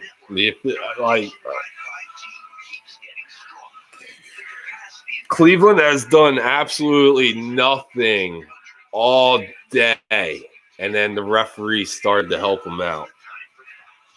And then all of a sudden they started scoring points. So congratulations, Cleveland, on your referees helping you out. I felt like we were playing in Dallas right now, man.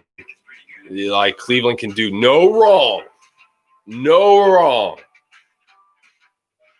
It's like, you remember in 2018 when the Eagles played in Dallas and on the opening kickoff, Dallas fumbled the football and the Eagles recovered it and they reviewed it and they gave Dallas the football even though there was clear recovery by the Eagles because they said that there was no clear recovery.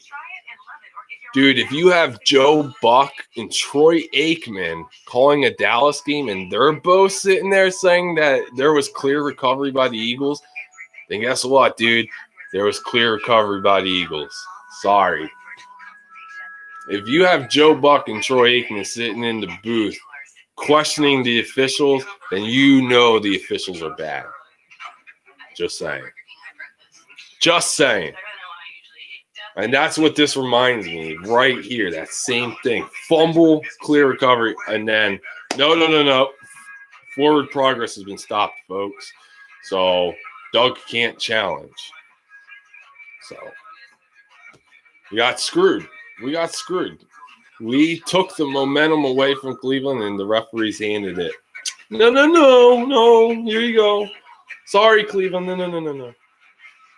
You're just getting your offense going. You know, you're finally doing something. The defense stops you, makes a big play. No. Sorry. No. Here you go, Cleveland. Here's your touchdown. You need to score a touchdown. Fuck the Eagles. You can't. No. The Eagles aren't allowed to win. It is what it is, dudes and dudettes. That's just the life of the NFL, man. You win some, you lose some. Sometimes you got to play against the team, and then sometimes you got to play against the team and the referees, especially when you play in Dallas. And it feels like we're playing in Dallas today, man. Like I'm sitting here watching. I see everything that the Cleveland defenders do. I watch the Eagles defenders do the same exact thing. Flag. But Cleveland does it. No. Oh, I didn't see it. Oh, I was watching that bird fly in the sky. Oh, wait, that's right. It's raining. There's nothing. Oh, God. I don't know why the fuck Doug's using timeouts, dude. You're down by 12, bro. Like, I really don't. You think the referees are going to allow you to score points? No. Hell no. Absolutely not. That's not possible. Oh, I'm surprised they didn't rule his forward progress stopped like 5 yards up the field, you know. Jeez.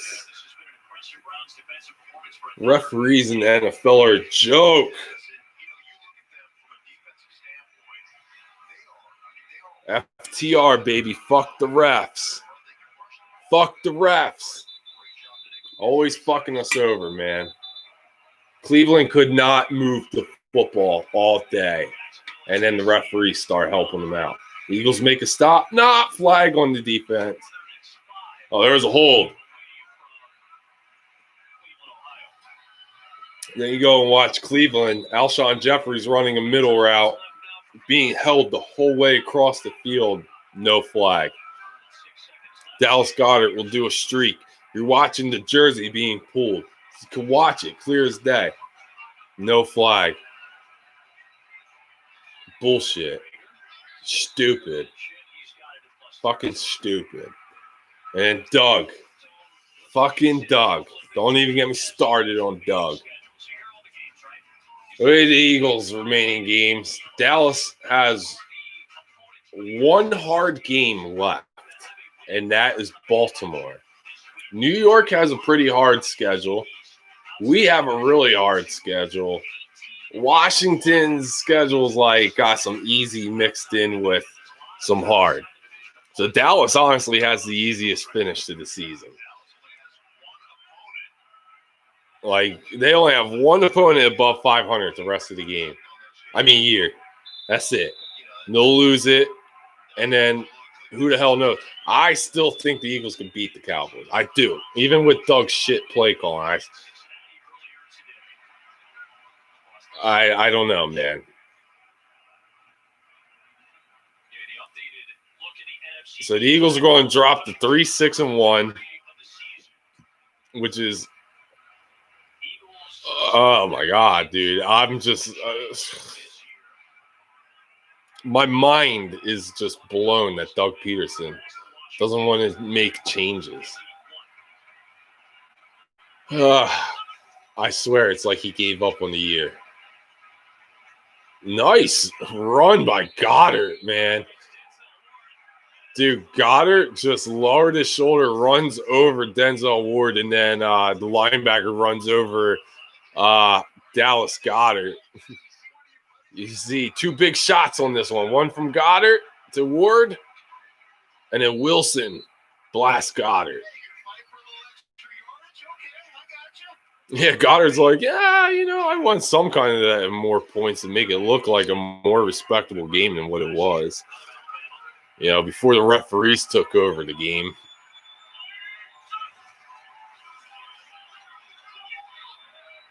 There you go. A little dump down to Boston Scott. I honestly thought the Eagles would have used him like Darren Sproles, but they don't. And that's a mistake. Anybody else in the NFL if Boston Scott played in New England, I bet you they would use him like Darren Sproles. And he would have like a huge year,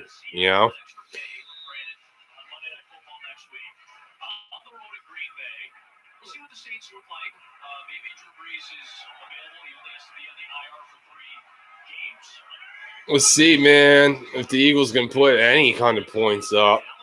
Oh! Get out of bounds or do something. I don't even know. You got to score quick at this point and then recover an onside kick to have any kind of shot. But the chances of that, ladies and gentlemen, are very slim to none. Very slim to none. But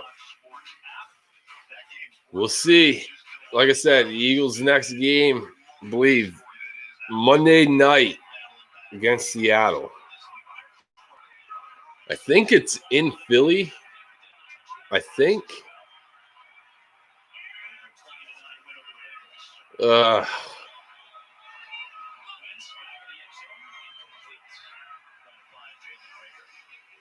Man. Terrible play calling on Doug Peterson's part. He got away from the run. I don't know how many times this season we got to keep saying, like, stick with the run, dude. Stick with the run. Oh, like I said, I will bet $100 that in his press conference, when he's asked about the run, they were starting to really clog up the holes there, and Miles wasn't really able to get anything going, so I figured we'd try to get the passing game going, and yeah. And Wentz fumbled the football. Because guess who got beat for the 4th time today? Jason fucking Peters. Oh, wait. I'm sorry. Jordan Mailata came in and gave up that sack because, he hasn't been able to get all the reps. Oh, wow. Look at that. On 4th and 12, Jalen Reagor makes a catch. Wentz had a clean pocket because guess who made a really nice block? Mailata. I'm so annoyed that we waited until the game was over to make that switch. Like,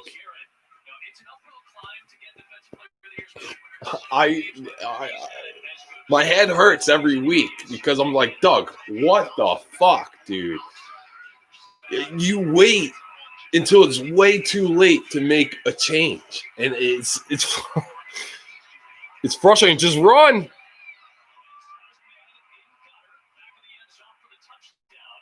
It's a touchdown to Goddard, but guess what? There's 30 seconds left in the game. It's too late.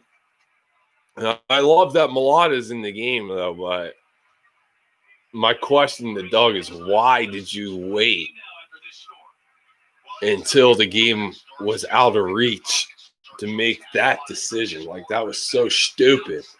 One of the dumbest decisions ever. And people want to blame Carson Wentz. All I can say is I feel bad for Wentz because the general manager does nothing to help Carson Wentz. The head coach does nothing to help Carson Wentz. It's pretty much, hey, Carson, there you go. Figure it out. Do what you can. Let me fuck with your confidence by drafting a quarterback in the second round when I could have, drafted a linebacker. You could have had a really good linebacker. But no, we don't know how to evaluate talent. And then the excuse was when they were asked, why'd you draft a quarterback in the second round? With COVID and everything, and this is just in case, if Carson wanted to take the year off or, it's just in case if Carson got COVID throughout the season, we would have some reassurance. That, to me, you're just blowing smoke up everybody's ass when you say shit like that. You just sound so dumb. You're trying to sound smart. So there's a weak-ass onside kick, it sounds. And Cleveland recovers, and that's the end of the ball game, ladies and gentlemen. Your final score is going to be 22-17. The Eagles scored with 30 seconds left in the game, and again, people are going to go ahead. They're going to blame Carson. They're going to say he's trash, this, that, all this other bullshit. But in reality, your head coach was shit. He doesn't know how to call plays. He doesn't know how to stick with the running game, even though the running game was there all day, gave up on it like usual. It's a typical Doug Peterson. And then it was in the sense of you can't play a complete game either. Offense, defense. Offense scores a touchdown or a field goal. Defense gives up the big play to give up the points. That's just how it is. That's just how it's been. And that's probably how the season will finish out. Another frustrating game. Another game that we lose due to poor officiating and bad play calling on Doug Peterson. Again, the big turnaround for me was first and goal, second and goal, or whatever the fuck it was for Cleveland. And Baker Mayfield fumbled the football clearly. Clear recovery by the Eagles, but the referees decide to blow it dead and say that forward progress was stopped. So that's how that happened, and swinging momentum that way. It is what it is. And then, Doug just wouldn't go back to the run, guys. So, again, the only way that we can fix this and turn the season around is if Doug Peterson gives up play calling duties to somebody else. But again, it's not going to happen. Doug is stubborn.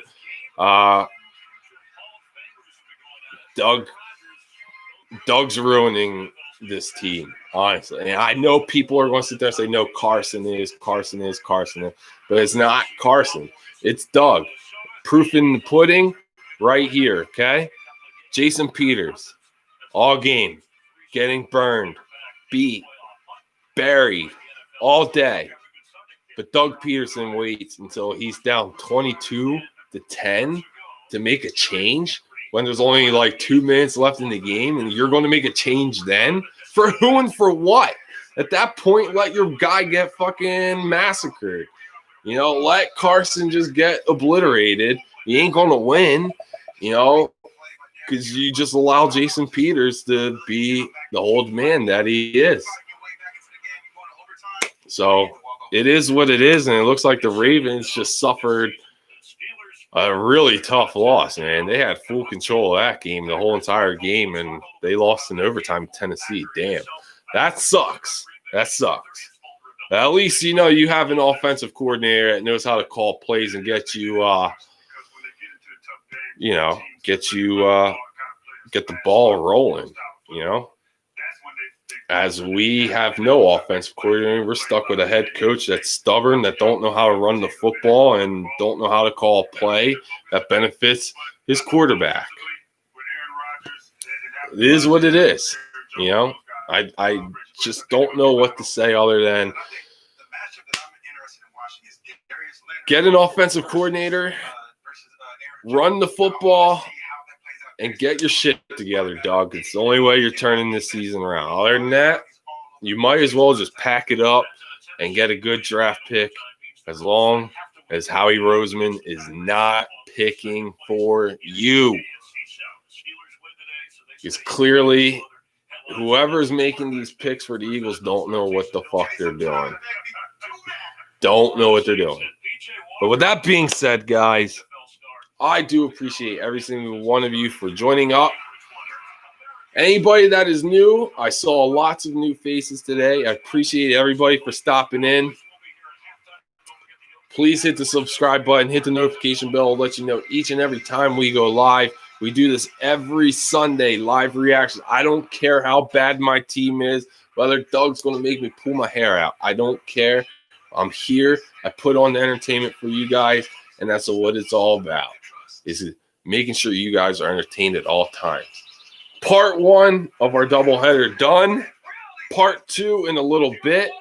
Again, I don't know what we're going to do. It could be Ghost of Tsushima. It could be Red Dead. It could be GTA. I don't know. Just whatever we play, just join up. Share some laughs. Damn it, we need some. So join up. Give me an hour or so. You guys already know. It could be a little more. I got some things I got to do. And then we will do part 2. Appreciate everybody again. Last shout outs for everybody. Heaven Knows, Gibbo, Angel, Xavier, Allie, Diego, Pamela, all you guys, Ravens, every single one of you guys. Appreciate you all for joining up. I'll see you all in the next live stream. I am the Charismatic Enigma, and I'm wishing you all a great day, great night, whatever it is for you. I hope that it is great. I hope you all stay safe, stay sane, and most importantly, stay healthy.